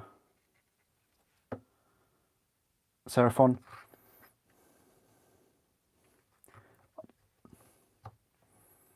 Usually I'm pretty good with buying things and getting content for the channel, but what do you guys think about the two Seraphon that I did not pick up yet? The Skink Starseer and the Soros Icon Bearer. I mean, for me to get them, it's going to be £52 for 2 minis, but I kind of want to get them to cover them for Seraphon. Do you guys think I should still pick them up? I'm in this position at the moment where I can get them. So what do you guys think? Would you like to see them on the channel?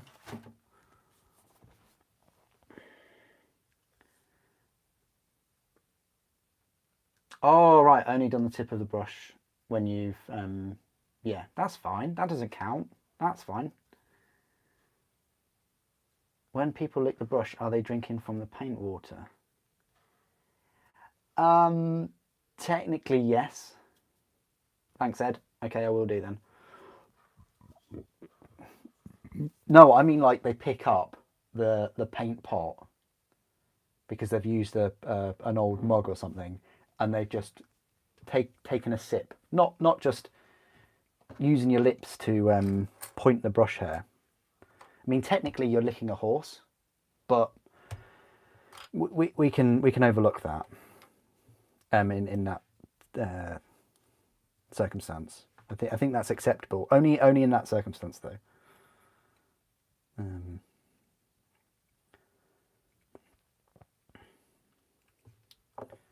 You may get some strange looks if you're just walking about licking horses. So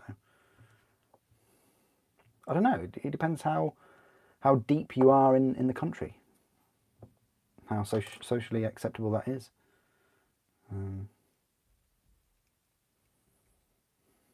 I can't really comment because I'm sat here in Norfolk, so our norms here might be a little bit different to your social norms. Do it now. Okay. Oh God. Okay. Right. Well, I guess they're arriving tomorrow. I mean, if I put an order in now, Element will probably send me them tomorrow. Is there anything else I should pick up? And I'm going to really regret asking that question because I know, Maxim, you're going to say just put Lord Croak in your basket as well. I just know. I regretted saying. Oh, I already regret putting that extra question.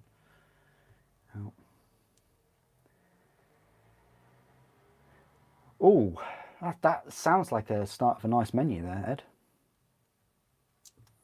I'll have a starter of Kolonsky sable brushes, please. And I'll wash that down with a glass of 2018 GW paint water. The hag needs more company. What, from Little Lizard Men? And I thought I was the only lizard in her life.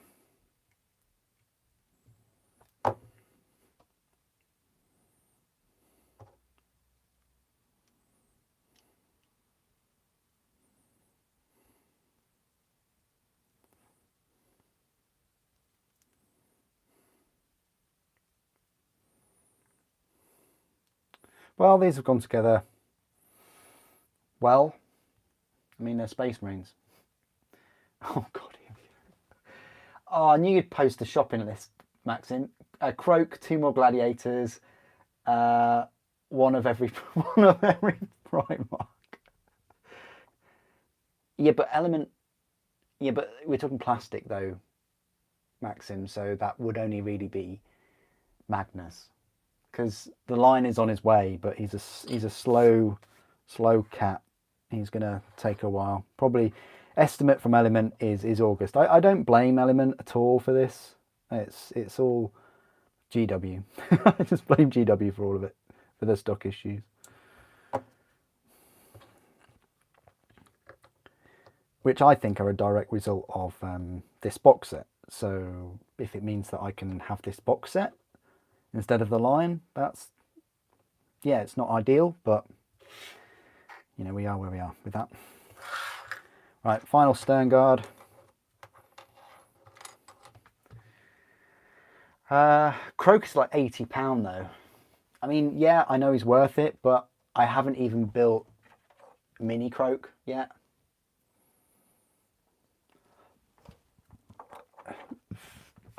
I'll tell you what, right? I'll promise you right now, Maxim, I will pick up Croak after I've built the rest of the Seraphon in the army set and picked up these two minis. I know you're now going to sell me croak by saying, super, what about the free shipping?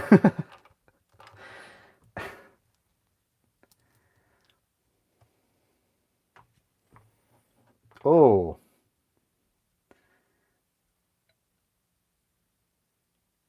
Lizard men for starters. Okay.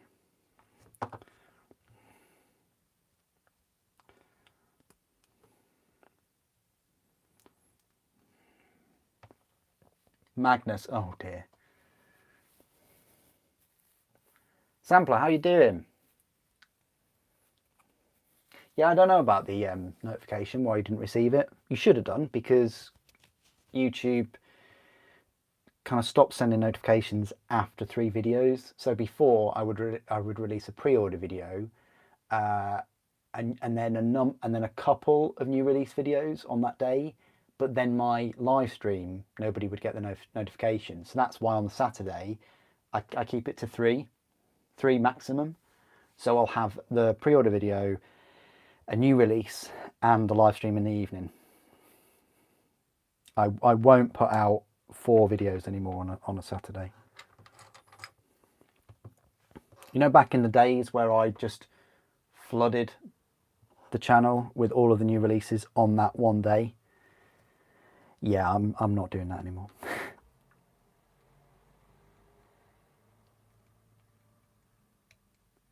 Just because people didn't get the notifications. That's why I stopped doing it.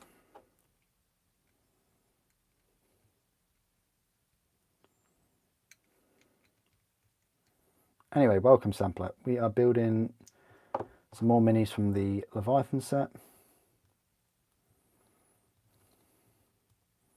Weren't you the crazy person that bought like 3 of these sets or something? I can't remember.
Sorry, I've just got a bit of concentration happening right now.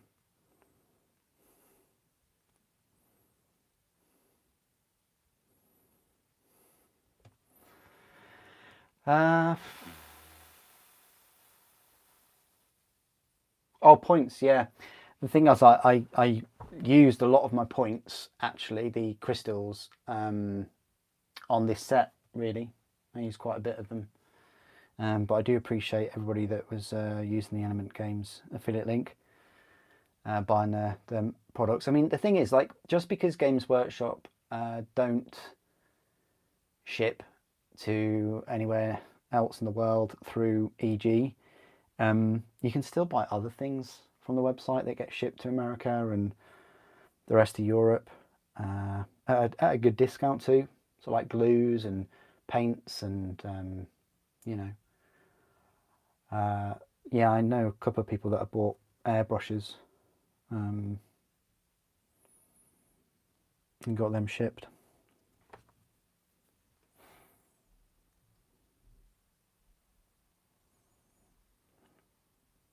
It's all relative as well, you know, me using the crystals towards this box as opposed to something down the line. I mean, I've always used the points on minis that I will be making content on. New releases. I mean, this set, it's not as important, but definitely for the new releases like the Seraphon and the World Eaters, it's more valuable using the points and the discounts and stuff, because they're new range and they're individual kits, so they're not like a combat patrol or anything. But my advice is you know, save up all the crystals and things for December. Like if you've got £20-30 there sat there in crystals, just keep it for Christmas. Like, you know, because you might get money from relatives, parents, whoever, girlfriend, wife, husband, and you can just use them on like a big battle force. The thing is though, is you kind of run a gamble in a way if you collect like 1 or 2 armies, whether that army will get a good battle force. Like last year, they, in my opinion, I didn't think that they were as good as previous years. Didn't stop them from being sold out, of course, but being sold out and good are two different things. Right, so that is this Space Marine done.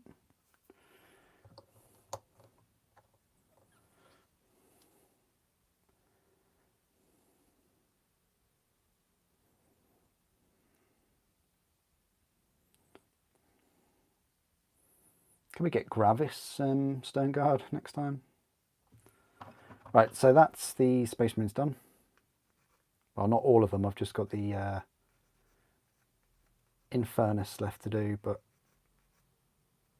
my plan is I've completed these Stone Guard. That's all the 5.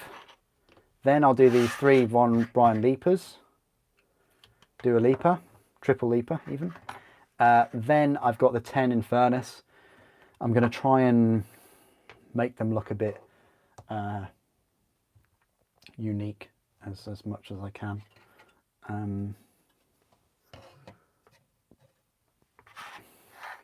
then after the Infernus, I think I've got the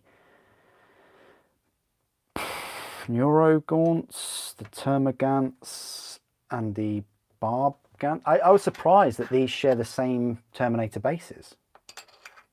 I was very surprised. Right, let's just get these ready. Now I'll go fetch a drink. Von Ryan Sleepers, here we go. 1, 2, 3, 5, 6, 7, 9 pieces each. They look quite cool. I think they're going to look nice next to the new Death Leaper. I think they're just on 1 sprue as well. And then I've got the 10 Infernus. I think they're the Termagants. So it'll be these creatures then.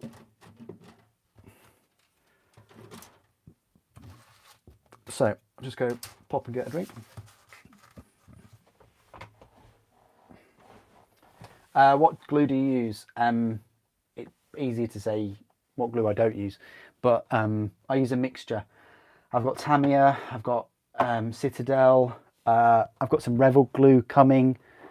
That's it for the plastic glues though. Those 3 mainly. Right, spared no expense. I'll just grab a drink, guys. I'll be back in a couple minutes. I don't know, Revan. I don't work for Element, so I rely on you to have a look at their shipping countries. It'll take you like 2 minutes, if that.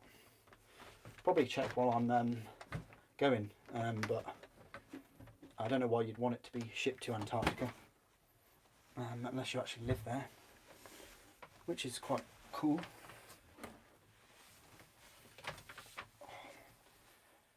I can't actually get out then.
Okay, I am back.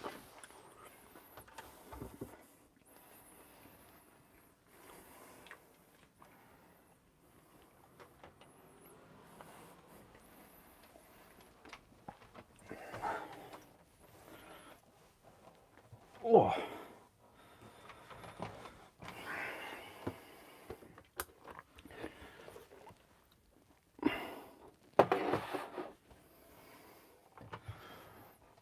Oh.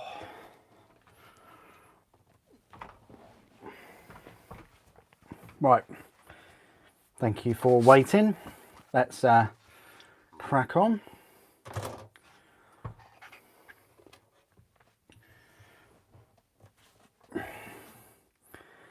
Right, so I don't really know what posability we can go with these, but H1, H2, H3. H3. Now, are these going to go together well? Or are they going to be a pain?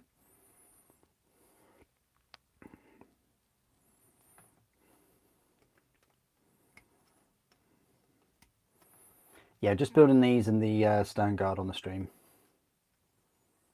I'll be back Saturday. I should have time on Saturday. Come back.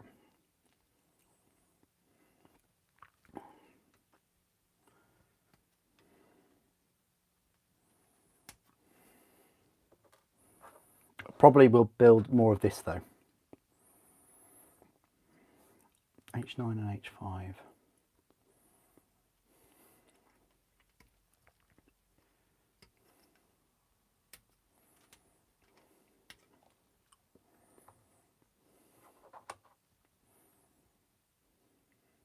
That's a 6. There's an 8. There's a 9. Do you think they'll just sell these in this one sprue separate for like 30? I think they could.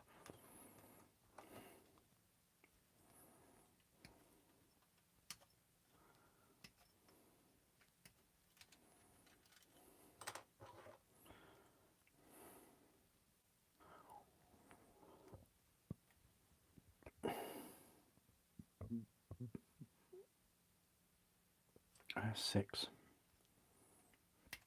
These mini Death Leapers. H8 and H4. I didn't see many people use a lot of these back in the day of Tyranids. It used to be like swarms and carnifexes.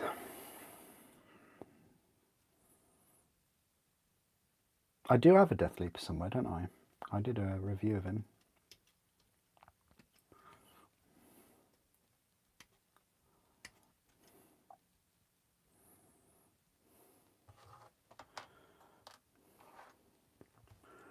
We're just going for it. We're going to clip everything off the sprue straight away.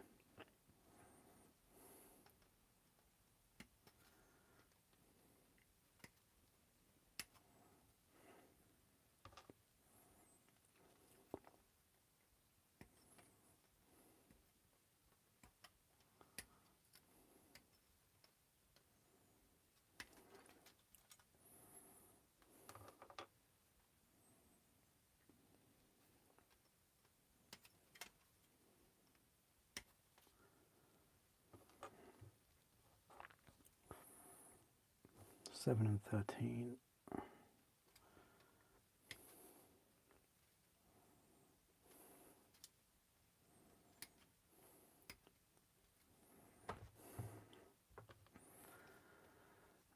Where is 7? Oh, 17 actually. Don't know why I was looking for 7.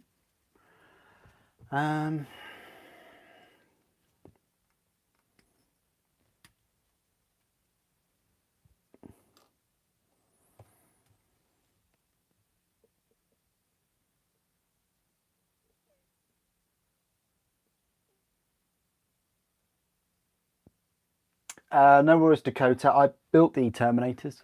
I didn't really have any issues. I can't remember the part that you're referring to. Oh God. Someone's gonna die. Oh dear.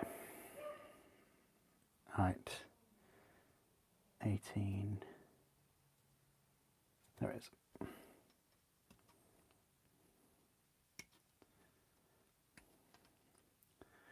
There will be a Nidvember.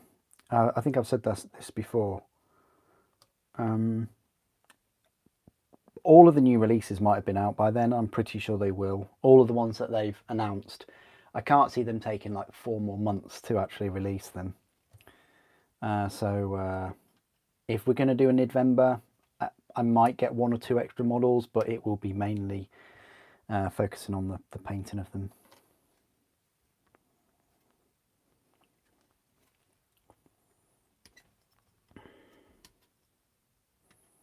As much Tyranid content as possible.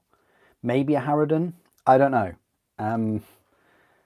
It depends what Lego set I decide to pick up. It is still looking like the Titanic though.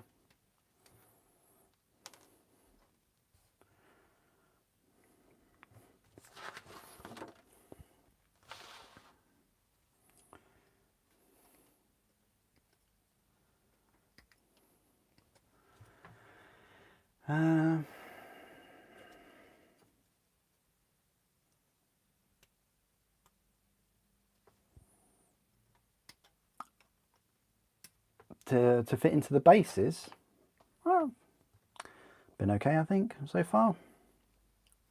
Haven't really had any issues.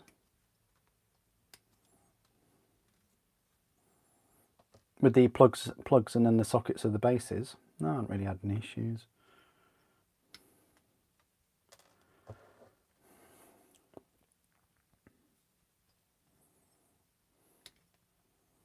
Yeah, so each of these von Ryan Leapers, it seems like there's 3 parts to the body, and then you've got a leg and an arm each side, obviously, and then you've got 2 kind of like praying mantis type claw talon things.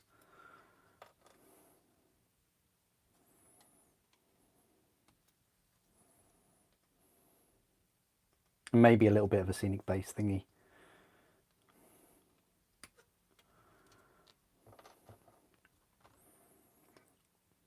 So 9 pieces normally. 9 pieces.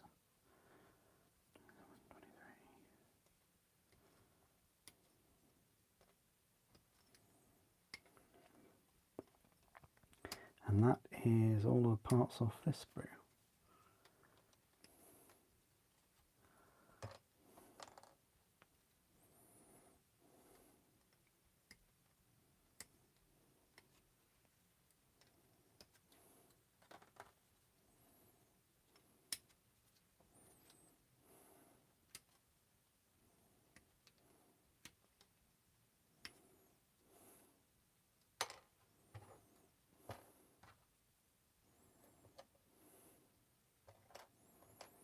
And yep, that's everything. It's odd because there's no... Yeah, okay, right, that's why. Because the feet of the first one, they go into both of the slots. There's no like little scenic base thingy.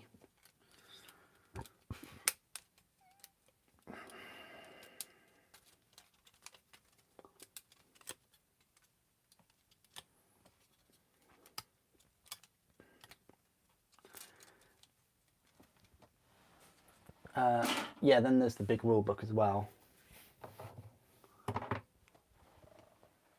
Right, that's charged. So I just want to charge the camera so the microphone might sound a little bit different from now on. Apologies for this. Got to be done though. Well, that cable really isn't very long.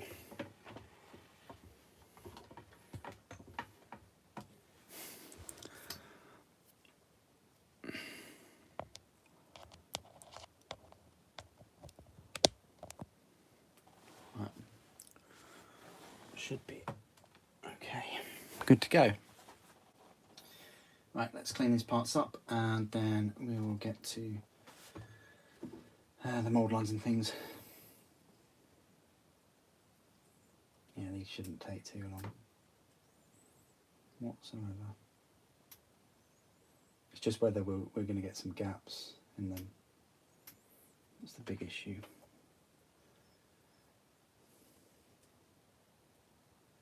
I don't really think we'll get many gaps because it seems like the body in this part is one piece.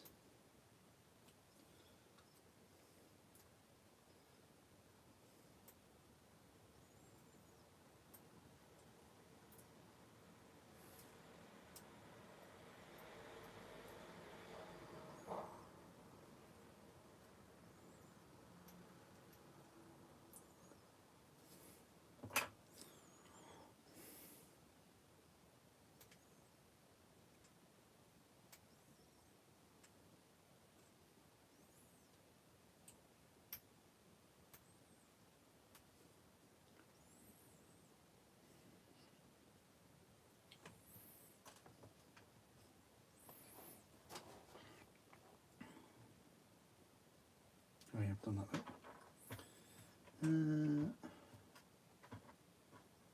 Yeah.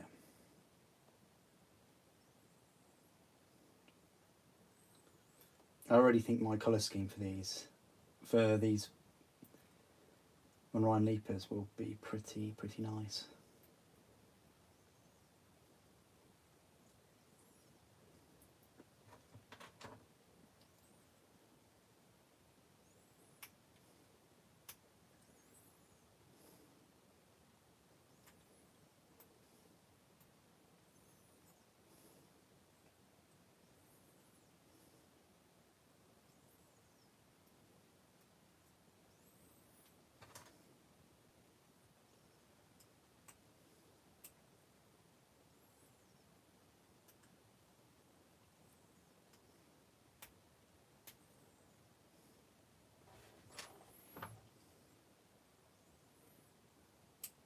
Anybody else looking forward to the new Tyranids after their reveal last week?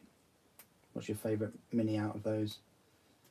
I'd probably say mine's the Norn Emissary, but the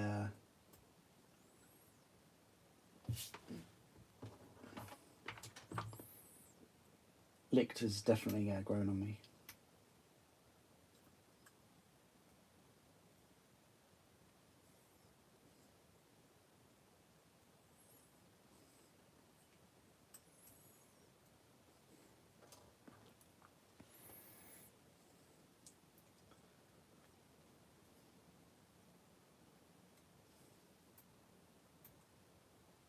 Wonder what we'll get for Space Marines though.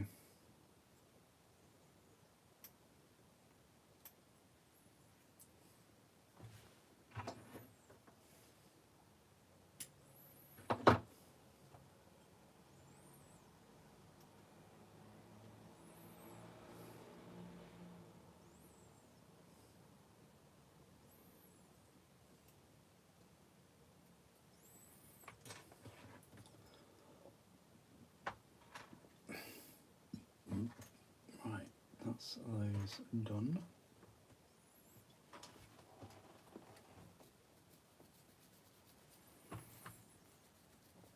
The non-Emma3 without the spikes.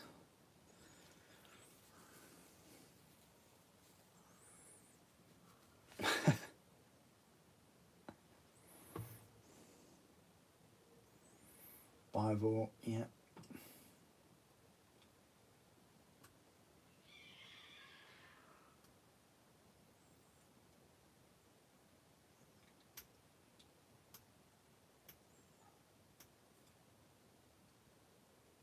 Yeah, the Bivor does look good.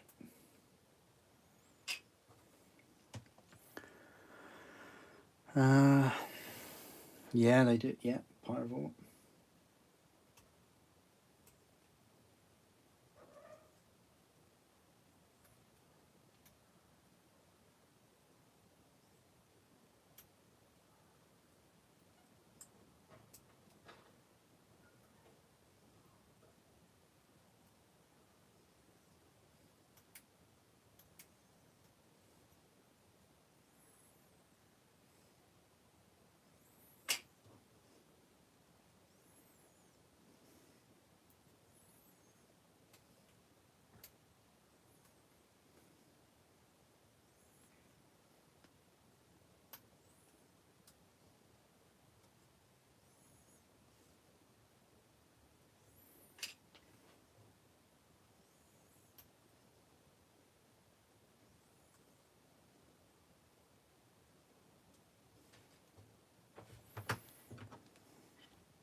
you're working on any Warhammer right now, please do put it in the chat. If you're even working on Leviathan, or if you finished Leviathan and you're now patiently waiting for the new Tyranids, or you're waiting for Imperialis, so you can get your hands on the plastic assault marines. Too soon.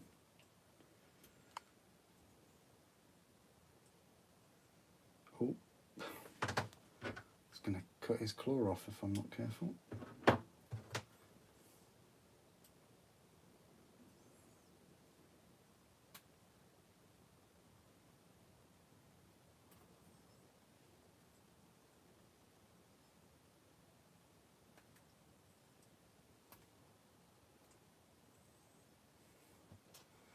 And that is that one done.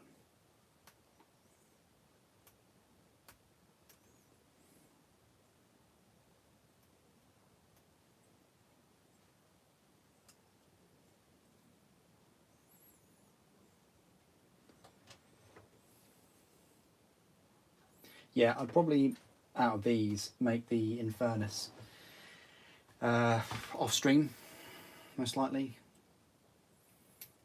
I'll probably build them later today or tomorrow.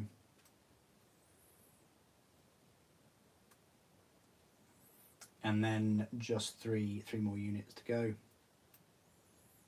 And get the reviews out to everyone, and a review of the Space Marine side and the Tyranid side, and then a review of the whole box set.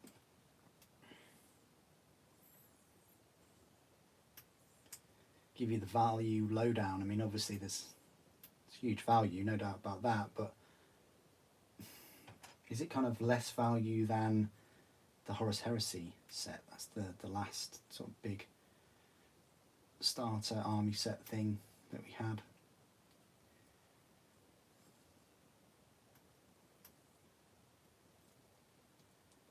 Game release box set. There we go. It depends, doesn't it? Your mileage may vary with this. If you collect Space Marines and Tyranids, then yeah, great value. But if you only collect Space Marines, it might be worth you holding off.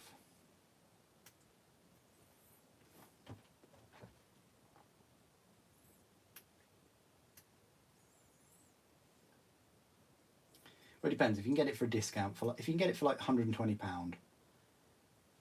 Ballista's Dreadnought is going to be about 40, 45. The Captain is about 30, so that's 70. Terminators will be 40, it's 110. So you kind of getting the Stern Guard and 5 Infernus, the Biologists and the Veteran for free. But again, there'll be a more detailed breakdown in those vids.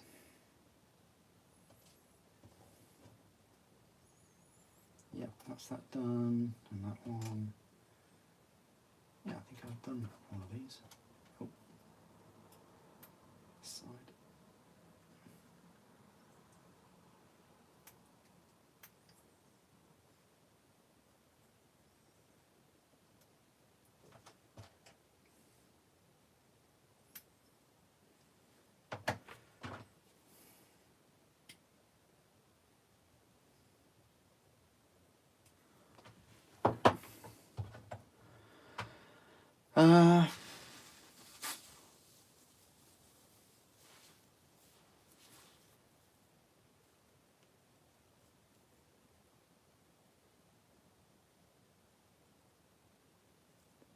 Nice one, Warns. Chaplain Terminator, yeah. Jump pack intercessors, yeah.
Good. Right, just a bit of a clean up now, and then put them together. Chaplain in Phobos armour.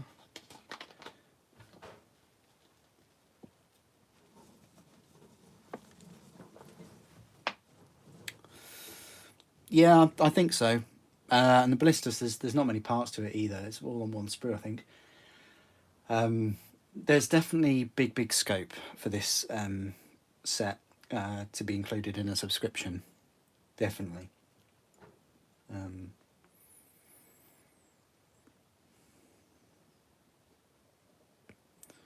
I don't know, George. I don't know. The issue with Tyranids is there's quite a few minis and kits that they needed to refresh, like the Gene Stealers and like the Termagants, whereas Space Marines and Primarchs don't really need that refresh. I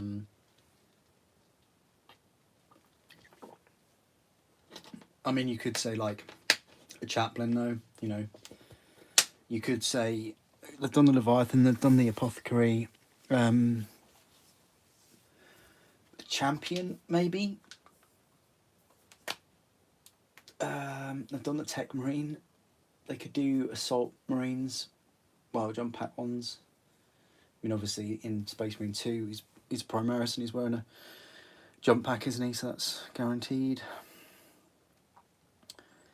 New tank, I don't know. Don't know about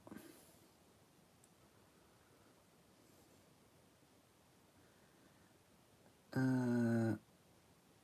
Oh no, Skullrender, you have a lot of minis there.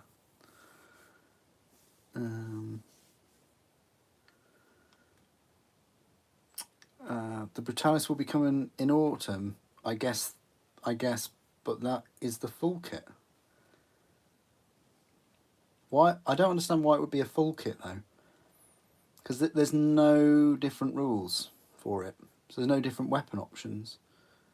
So I don't know why they would make a full kit that's going to be exactly the same, other than slight posability.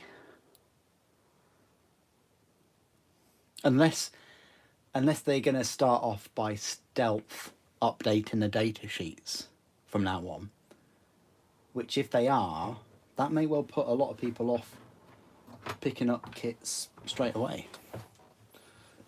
If they're just going to release a slightly different one later. And also, it changed people's expectations. People will just expect that easy to build kits will have multi-part, multi-pose kits coming out. If they do it for one, why would they not do it for others? Yeah.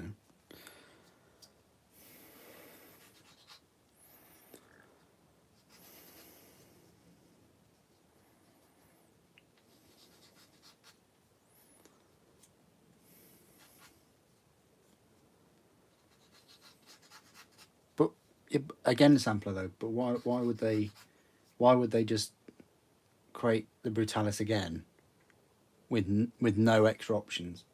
I don't understand why they would do that.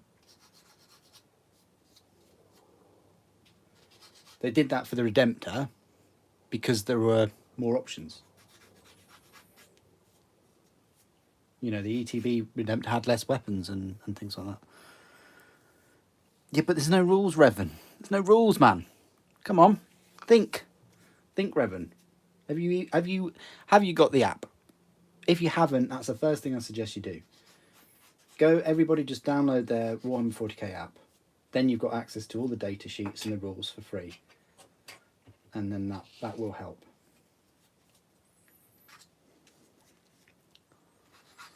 Power shield. It's not in the rules, Revan.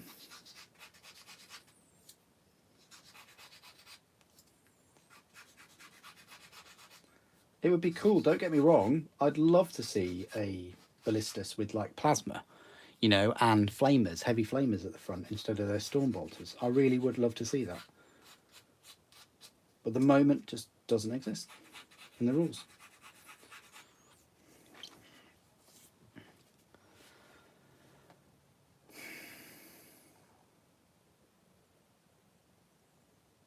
What options? The Agastus? What is that, the close combat one? hang on. So you have is the Agastus the close combat one? So you have that and the Ballistus all in one kit. That's a bit odd.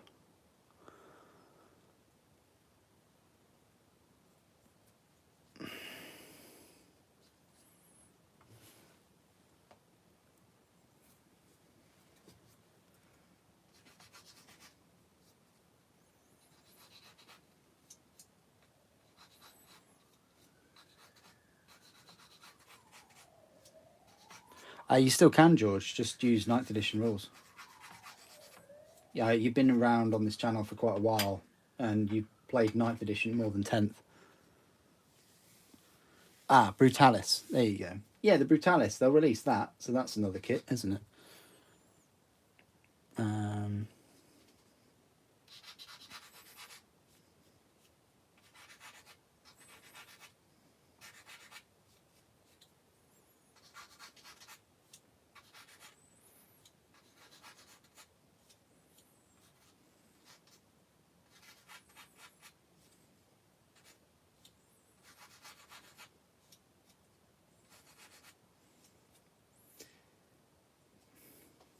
But I understand your point now with the Leviathan. Like, it's got very specific weapons as well, like the melter, and yeah, like obviously there's your Redemptor, but with the Leviathan, it's got the specific claws and the power fists. And then there's the whole thing about it saves and it's invulnerable. It does have specific. When then there's the melter cannon and the grav cannon thing. It does have specific rule sets. So, yeah.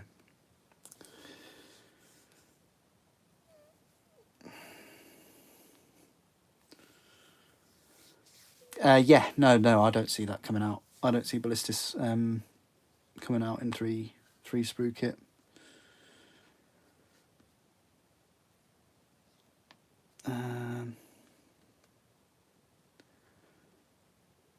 What will they make in an ETB? What will they make in an ETB? I'm getting confused now. A Brutalis?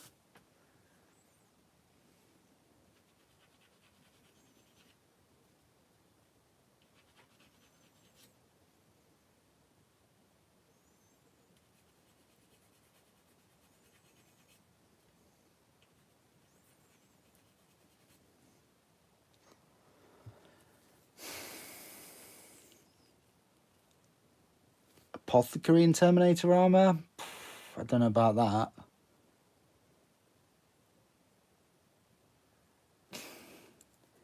We've never really had one. I mean, you kind of get them in the lore, and you get them in Space Hulk, and you get them in like those kind of things, as well as Grey Knights. And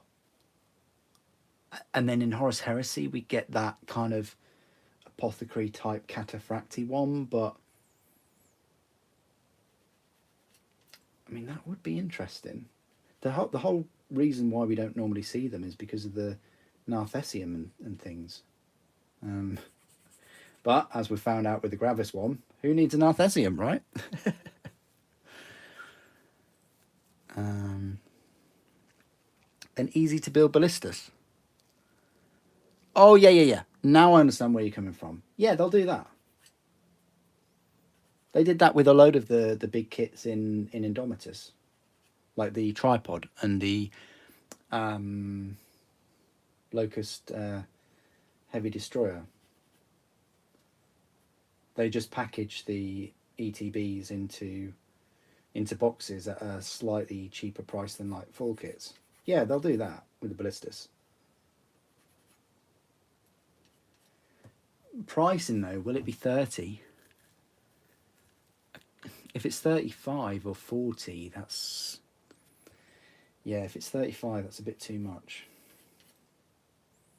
30 would be all right.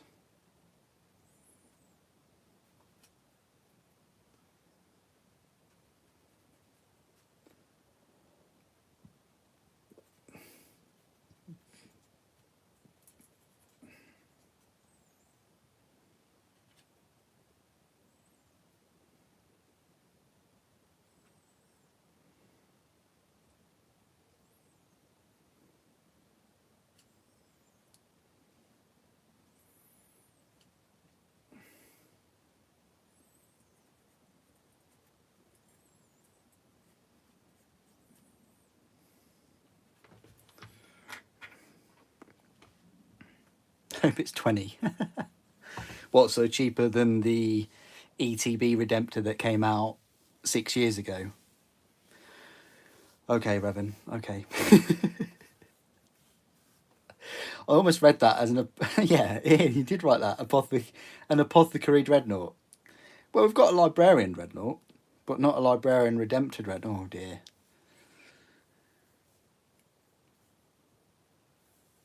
Hello, United Football. How you doing?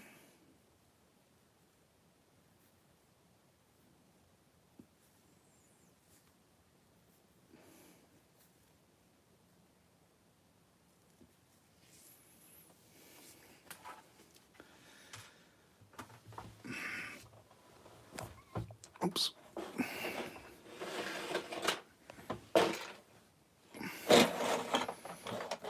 You love what they did with the Ballistus. That hulking frame looks good next to the Redemptors. The hulking frame. If I just put that there then.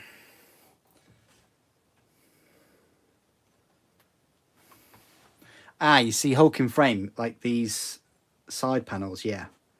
I definitely think that looks better than these gaps. We're going to put a gap in the weakest point. Yeah, great one. And then, like the Leviathan, no gaps. It's like completely, you know, what's the word? Overlap, yeah. There's a complete overlap to the actual shoulder armour. You can't even see the joint at all. Whereas the Redemptor, nah, we'll just have a movable armour piece. We'll just put the armour piece on there. Why not? You can actually have that open as well.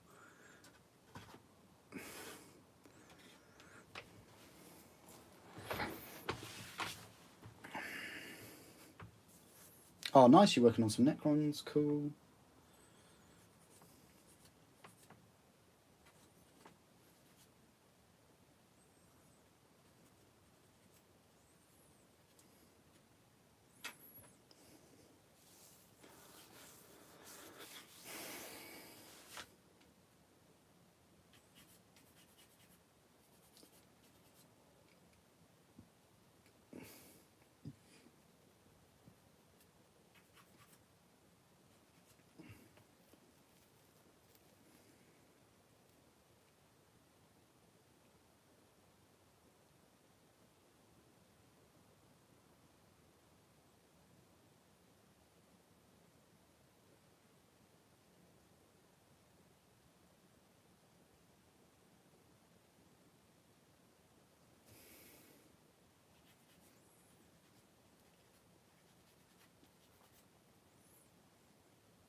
Tech Marine Dreadnought.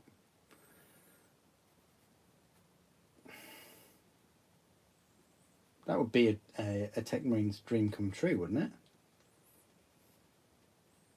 To become one with the machine fully, like to be entombed into a dreadnought, surely. Right, what we're going to do is we're just going to clean up one of these. We're going to glue it, and then I'm going to make a cup of tea. Does anyone want a cup of tea?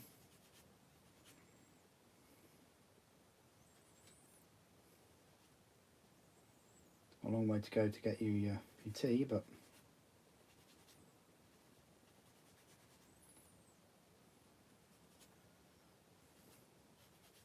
rude not to offer, you know.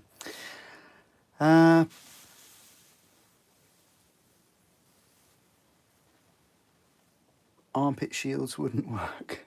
Armpit shields? No, what I'm saying is, like, look at the Leviathan, and that rips and tears, and that's fine for mobility. But the Redemptor is much more movable. I get it. But isn't that reflective as well, in that the Leviathan has a better toughness, better save, and, you know, But then if we look at like the big boy, the Telemon,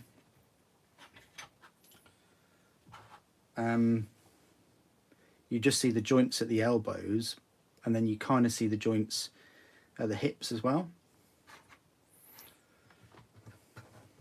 I'm just pulling out dreadnoughts here. Keep them coming.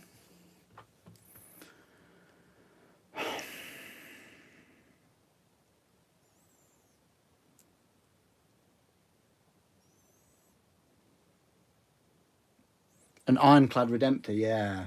That would be cool. I'd want to see like the Ballistus, but ironclad. So more heavy armor, melters, missiles on the top. Yeah. Now we're talking. Nice. Yep, I'll get you a copper.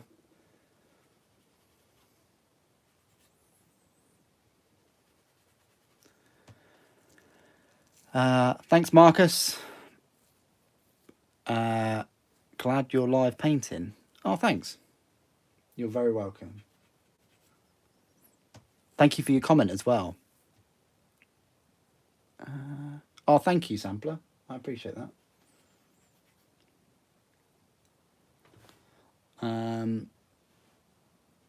Building some Desolation Marines. Okay.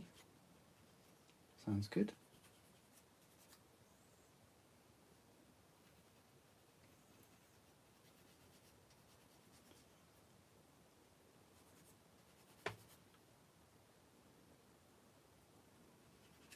Right, that's that as well.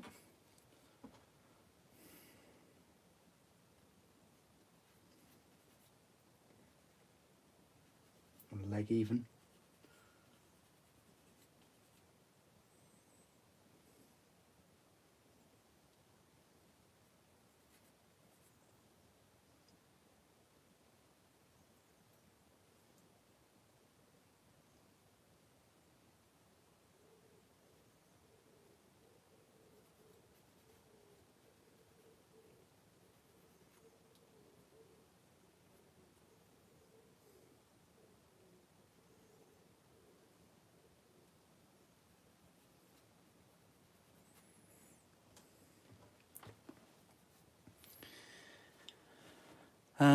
With dreadnoughts, how are they easy to build? Are they fairly easy? It depends on the dreadnought. It depends on what material. Like the resin ones are tricky. Like the Ballistus Dreadnought, easy peasy. The normal Redemptors, they are a bit of a project, but they're designed pretty well. You know, everything goes together quite well. It'll just take you a while. But what takes longer, a Leviathan or a Redemptor? I'd probably say a Leviathan does, just. And that's mainly if you want to like magnetize the actual weapons. If you wanted to do that, magnetize these as well, which I don't think I have magnetized them. And just like expecting them to slide off quite easily, but they're just held in by white tack.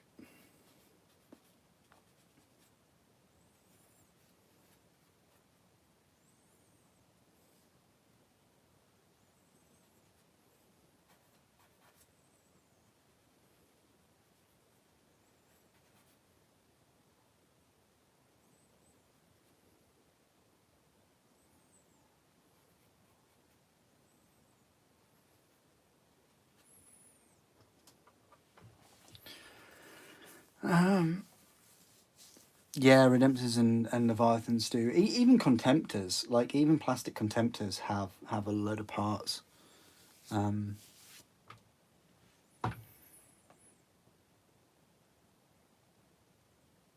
Venerable Redemptor. We may get a Venerable Redemptor in like 20 years.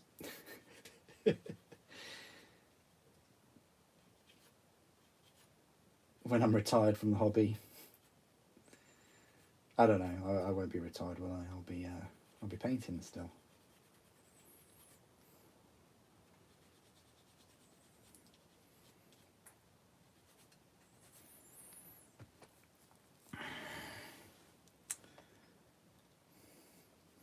Yes, I'm not at work today. Stig, thank you. Yeah, I've taken some time off. Not mainly to do this hobby, just taking some time off. It's part of my holiday. And I thought I'd share it. You know.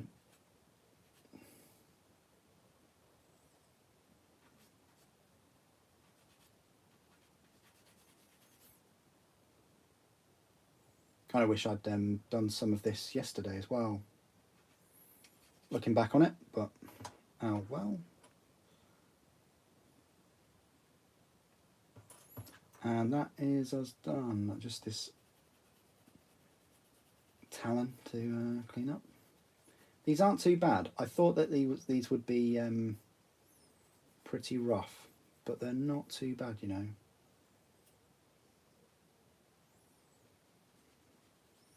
You know, I thought there'd be mold lines in between every claw, like all through here, but there isn't any. You know, it's quite chuffed with that. Here's, you know, someone coming from like Gene Stealers to this. Yeah, quite happy with these. Can only hope all the termagants and barb gaunts and things will be the same. We will see. Right, let's put this together.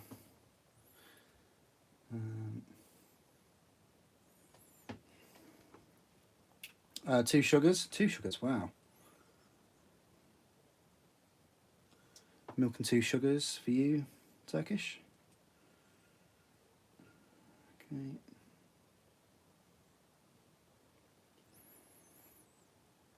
How would a Leviathan Dreadnought look with the Redemptor arms? Like Brutalis arms on a... It would look a bit odd. I can't take the arms off this Leviathan.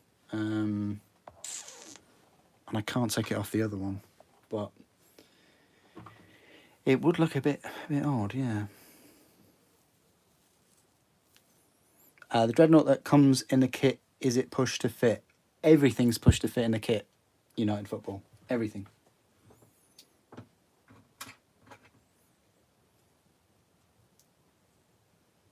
Yeah, easy to build, push to fit.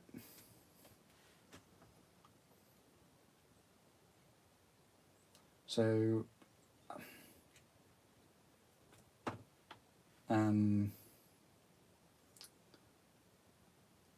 it takes longer though than the OG one from the Indomitus. Well, it wasn't in Indomitus, was it? It was like just a separate ETB kit that they made.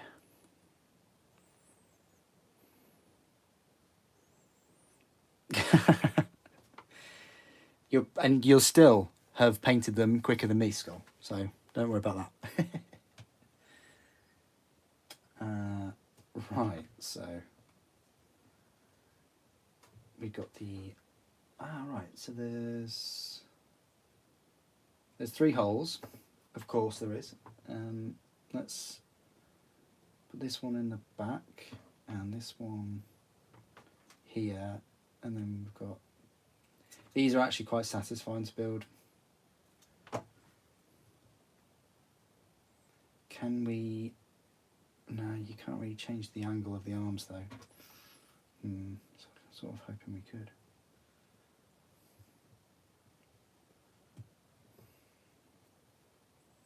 They look very nice. I'll give them that.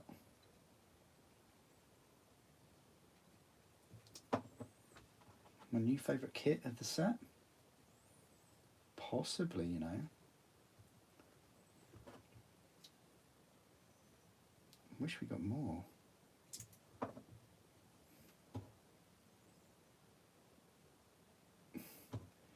Yeah, these are a really nice set of minis, these ones.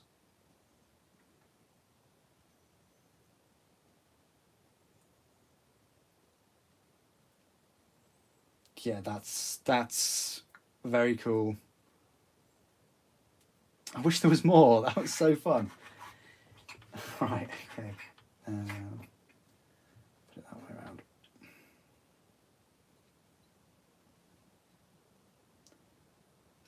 They're a nice size too. They're like just a bit smaller than Primaris.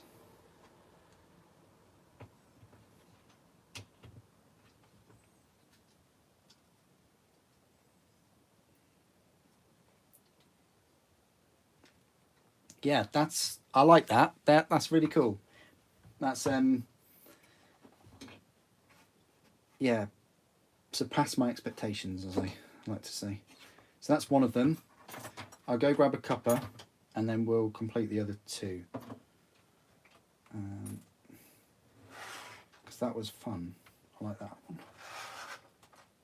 And as I say, I'll probably do the Infernus off camera because they're just Space Marines and just boring, aren't they? But then I might do the live stream for the Barb Gaunts and the Neuro thingies, whatever they're called. I always forget their names. Termagants I won't have on the live stream, but I'll do the Neuro Gaunts and the Barb Gaunts. What I'll do is I'll actually start the Barb Gaunts first. They don't look too complex. 1, 2, 3, 4. They're like 4 parts each. So we'll move them in the pecking order. They will come after the Infernus.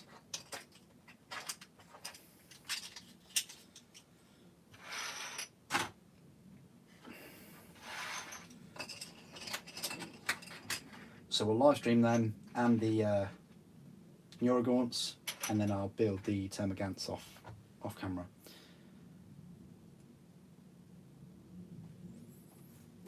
So I'll just grab a cup of tea. Back in a sec. How old is Mathscat this year? I'm not quite sure. It's a good question. Yeah, I am starting to like it. It's all downhill from here, though. The highlight has been the Von Ryan Leapers. Spared no expense.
Okay, I'm back. Took me took me a little while because I was trying to find one of my favourite mugs.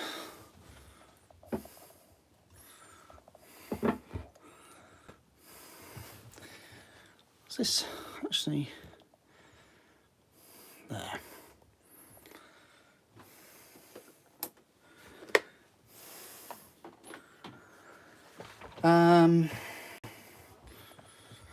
Thank you for your videos. Oh, you're very welcome. Thank you. Thanks for your kind words.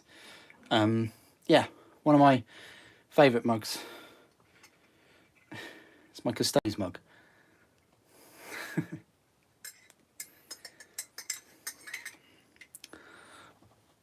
Oh.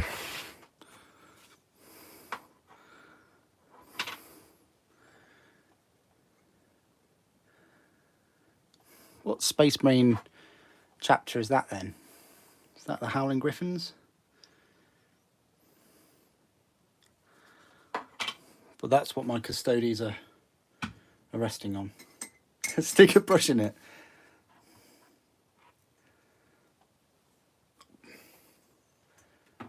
Okay, right. So let's crack on.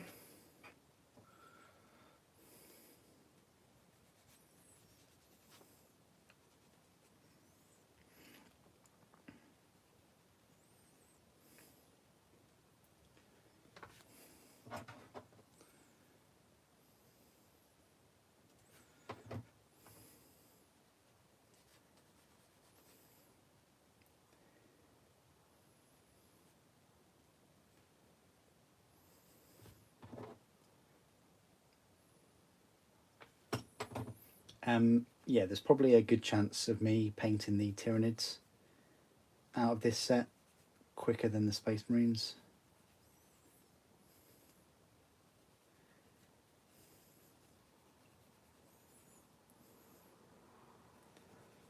I mean, it would be nice to have all these Tyranids painted before release and before the rest of the other Tyranids units are released as well. I mean, the full release kind of army video is going to look a bit odd with just these painted. But it's possible. I actually do think it's possible. The only tricky ones, I think, are the Barb Gaunts and the Neuro Gaunts. They're ones that I've not really had experience with. And I'm not sure about the colourings for them.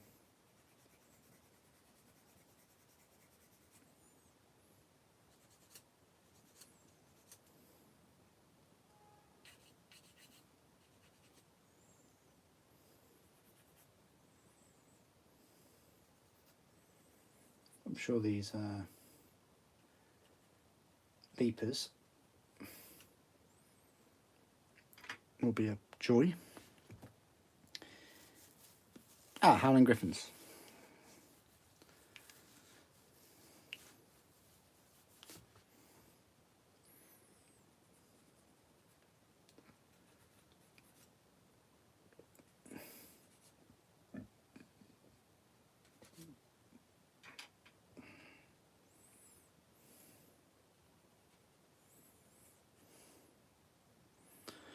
Yeah, and a new bluish colour. Yeah, that's what I'm wondering a little bit about. Like how can I set mine apart? Maybe I do a bright pink. Because my nids are already light blue.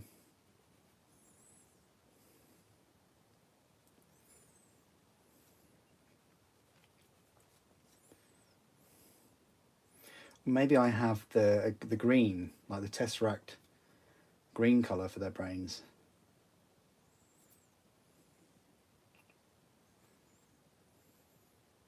I haven't decided. It'll all come clear when I put the first couple of coats on or something.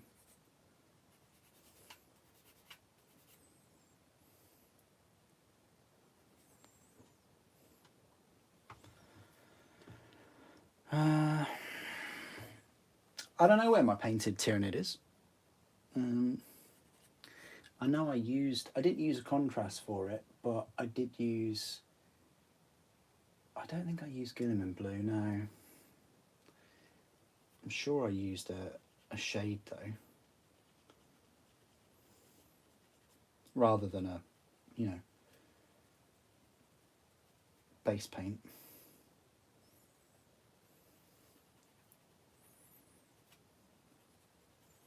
A Lost Planet colour scheme would be quite nice. Anybody's ever heard of Lost Planet?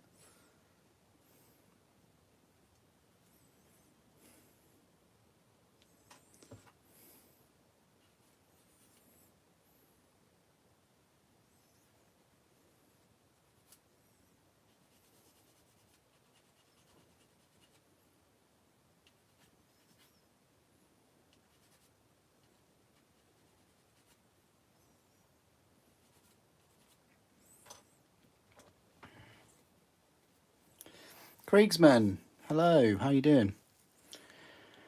Nice one, Score Render. Yeah, nice one. Please do share on the old Discord.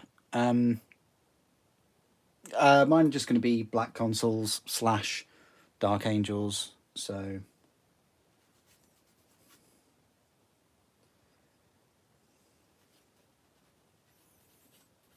which is just black and yellow, black and gold. Like I have painted the Primaris black and gold, a couple of them, but I might actually go back to yellow.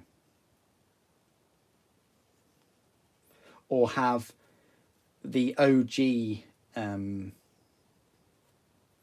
Space Marines as black and yellow, and then all the Primaris as being black and gold.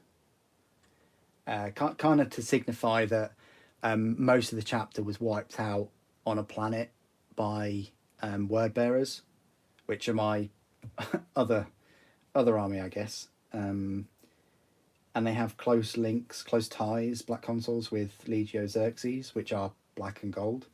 So maybe it's that, you know, Gilliman understood. He realised that Black Consoles were under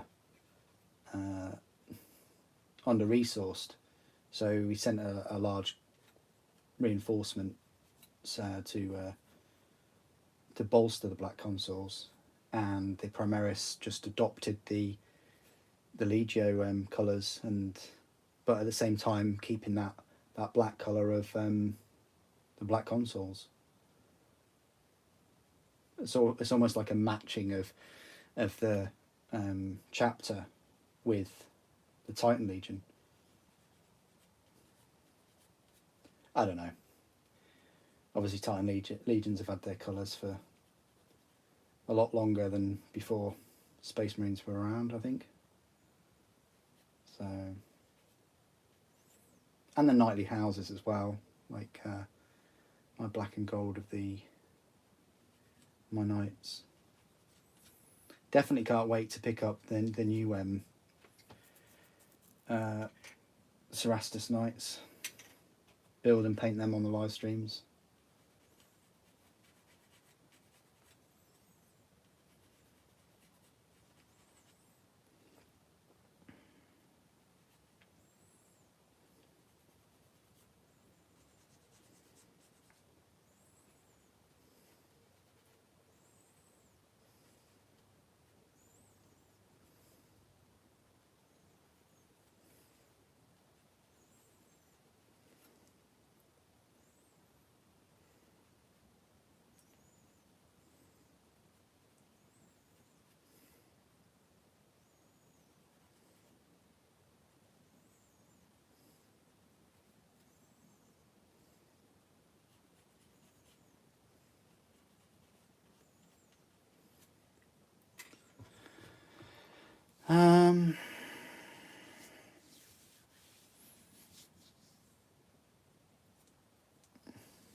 That would be a really cool video. That'd be fantastic. How about we also get Valrak to hype?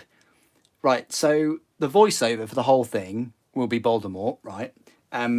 We'll have Valrak to hype the unboxing review and lore video, and then I will just unbox the thing, right?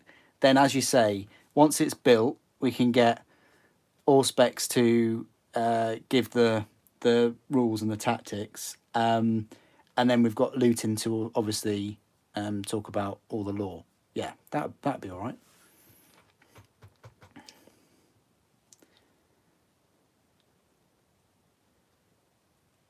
Who should we have for the intro, though?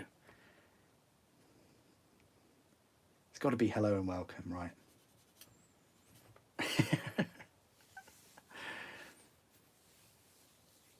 Nice one, Craig. Nice one. Nice to you return. What, on the Tyranids? No, I don't. Oh, for the Space Marines, I think I do somewhere. I think I did release it, or maybe I recorded it and it went somewhere. I can't remember.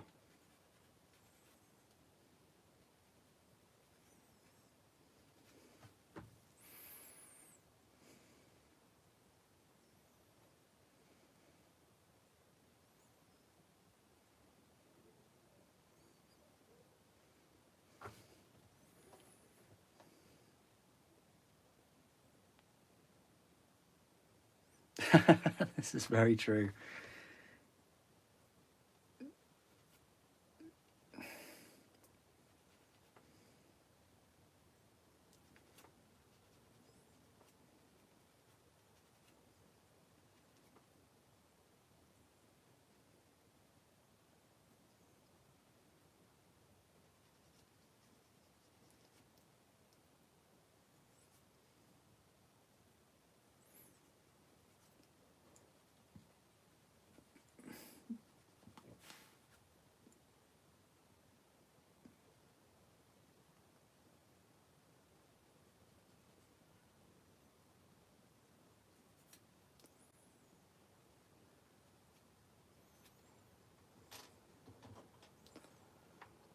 I think that's this one done.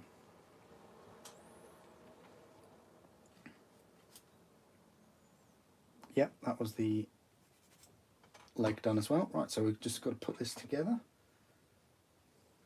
It's in a similar way as the previous one. These are very fun to put together, actually. And they don't require much cleanup.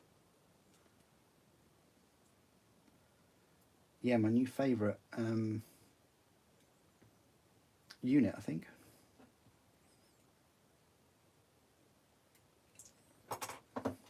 Wish there was more of them. Wish there were more of them. Yeah.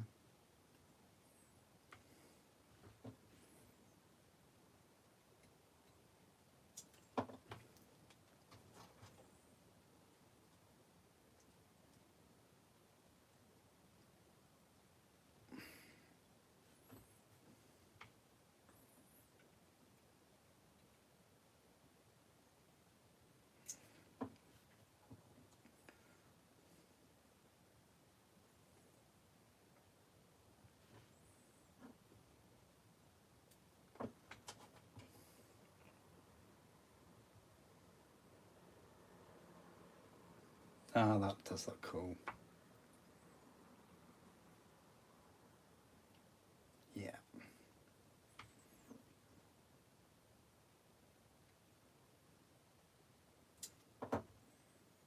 Completely engrossed by putting the limbs on that. I missed putting the other part of the torso on.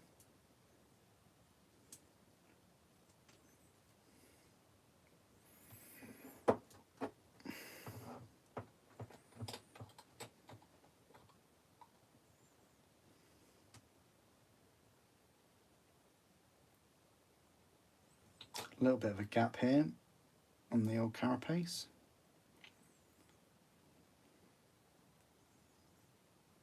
slightly annoying.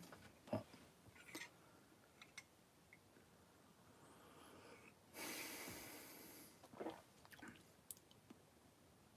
we're at 3 hours so far into the stream.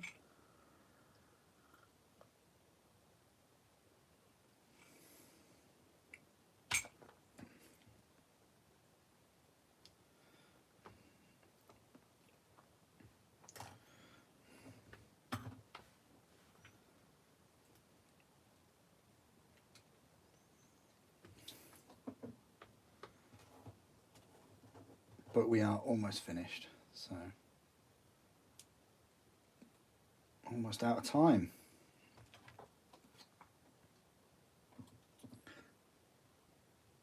There was a little bit of a gap here.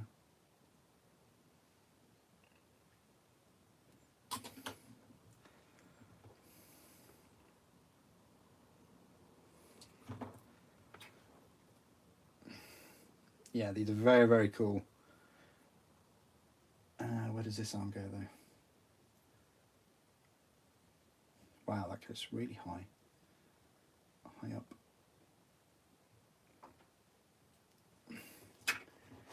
And then we want to put him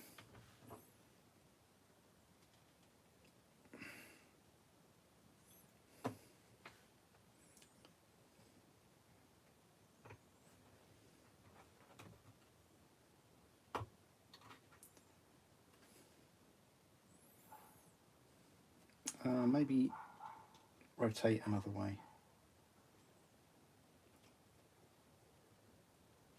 Like that. Yeah, that's better.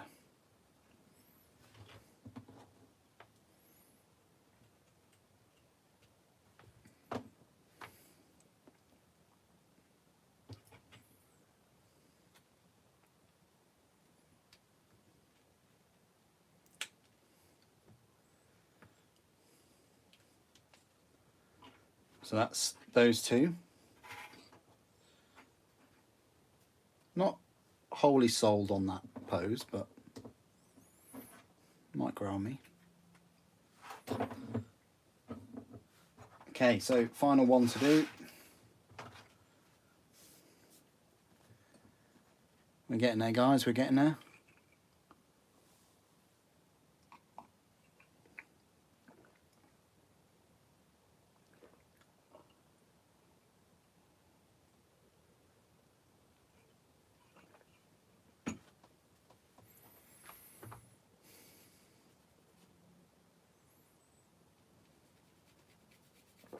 Okay.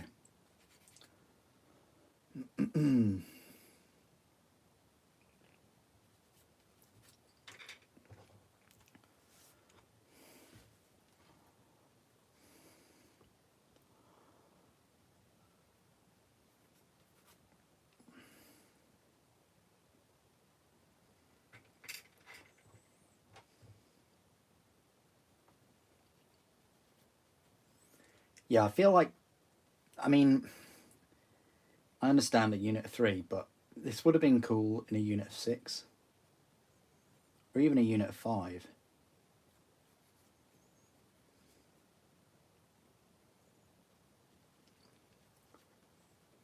But if the option was to have 3 of these and 5 of the barb gaunts, then yeah, that's probably a better ratio.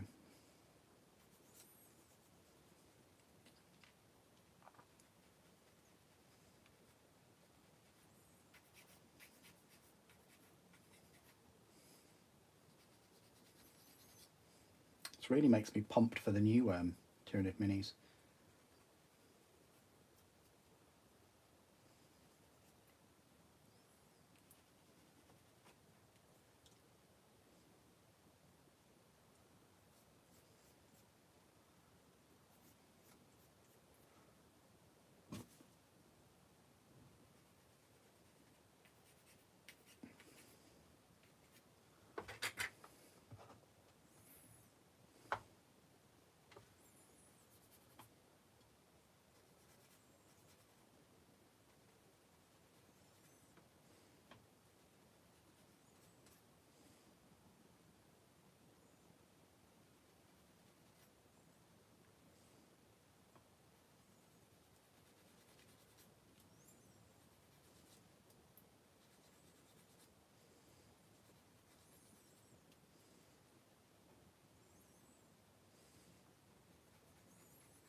No worries. See you later, Skull. See you later. Bye-bye.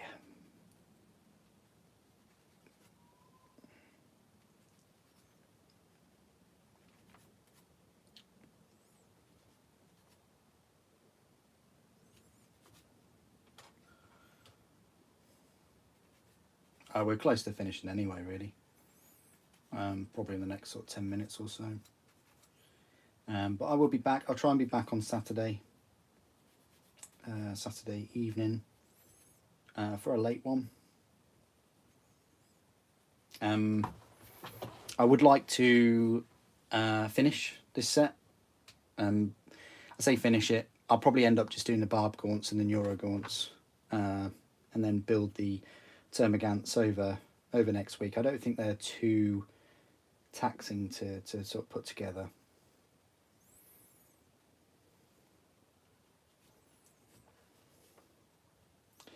This set though, obviously easy to build. It's not like the Horus Heresy set where you've got it's a multi-part kind of multi-pose kit in a way. That set is a big project compared to this. This isn't too bad. I can only imagine how long it would take people, hobbyists, to complete this set if they're all multi-part kits in here. Probably double, maybe triple the amount of time.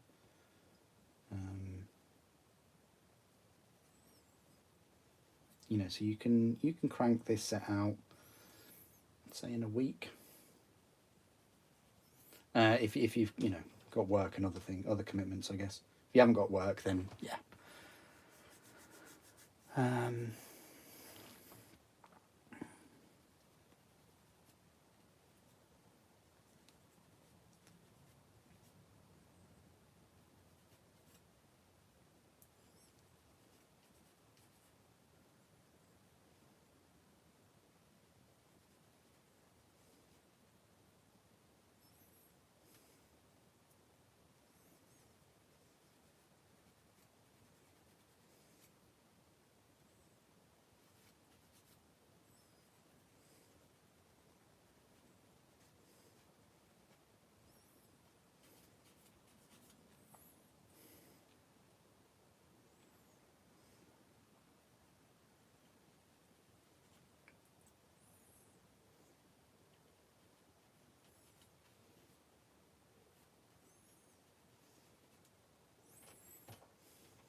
Yeah, mould lines aren't too bad for these von Ryans.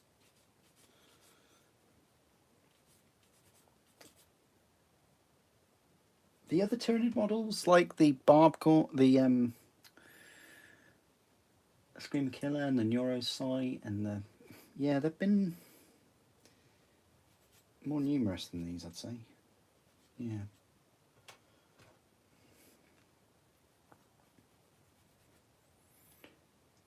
Okay, so that is it. So we've built 5 Stone Guard and these 3 von Ryans today.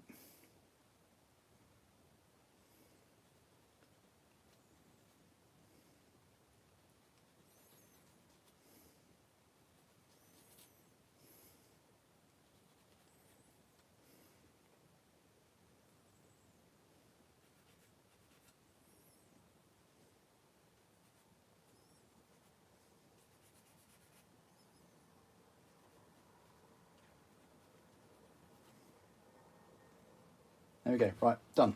So let's put this one together.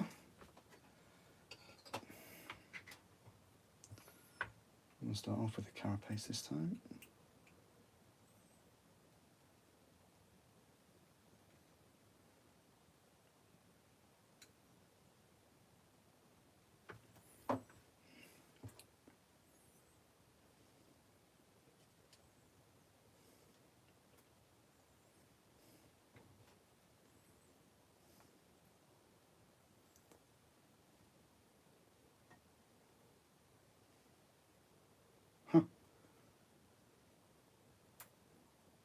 That wishes to keep popping out.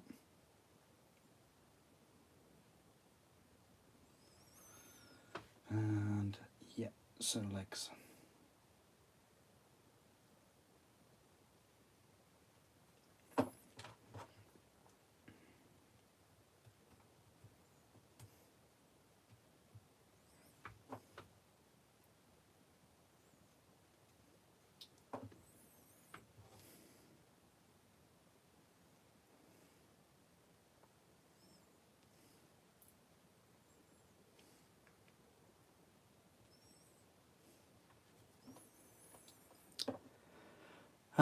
What would be Warhammer 40k? What would be 40k Warhammer Quest? I don't know. I'd like to see some kind of like crime horror sort of thing, a bit like City. I'd say like with a gang and an Inquisitor, and you know that's a bit like Necromunda in a way, isn't it? But you know what I mean. Oh wow, this one really is Dua Leaping.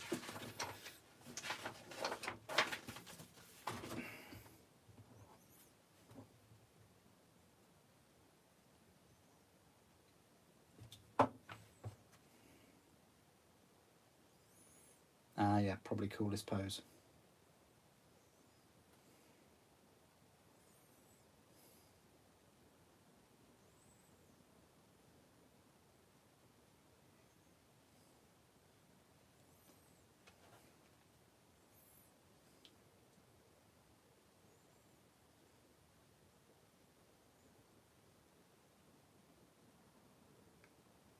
Yeah, coolest pose. So we want you back there this time. Oh, these are very cool minis. I like these. I've enjoyed building them.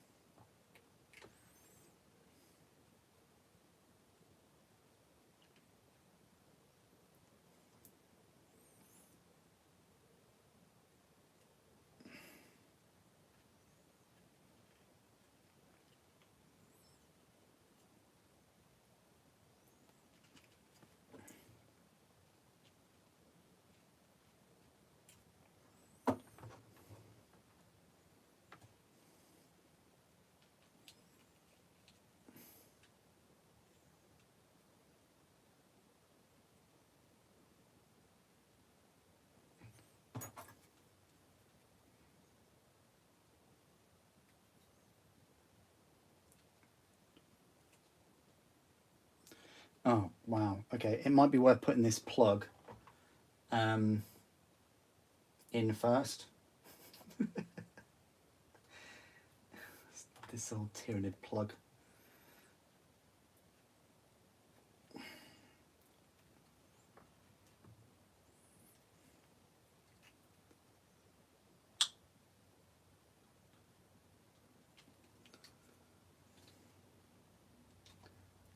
Come on.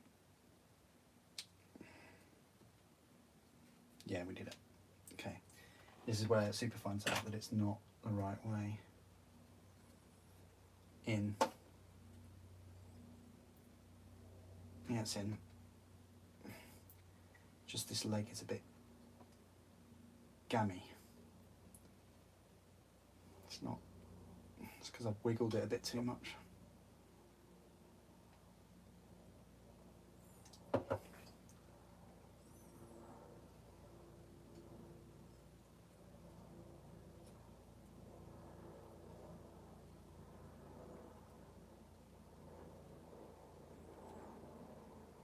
There we go, that's fine. Okay, that's that one leaper. We've got trio leaper here. New band formed. So yeah, and that's it really for today. I wanted to build these three and build the stern guard, and we have done that. I mean, admittedly, the stern guard were all cut off the sprue when we started. The next minis I'm going to build off camera, off the live stream, will be the most boring of the set, I think, the Infernus, because there's like duplicates of them, and yeah. Only 2 pages. Okay. Yeah, so that's going to be the next set that I work on. Thank you everyone for joining me today. For this afternoon, bit of a kind of random live stream for me to do today. Wasn't really planning on it, but yeah, appreciate all of you being here, and hope you enjoyed some of it, parts of it, all of it, and yeah, you're very welcome. Yeah, and I will see you in the next one. So thank you for watching. The Emperor protects.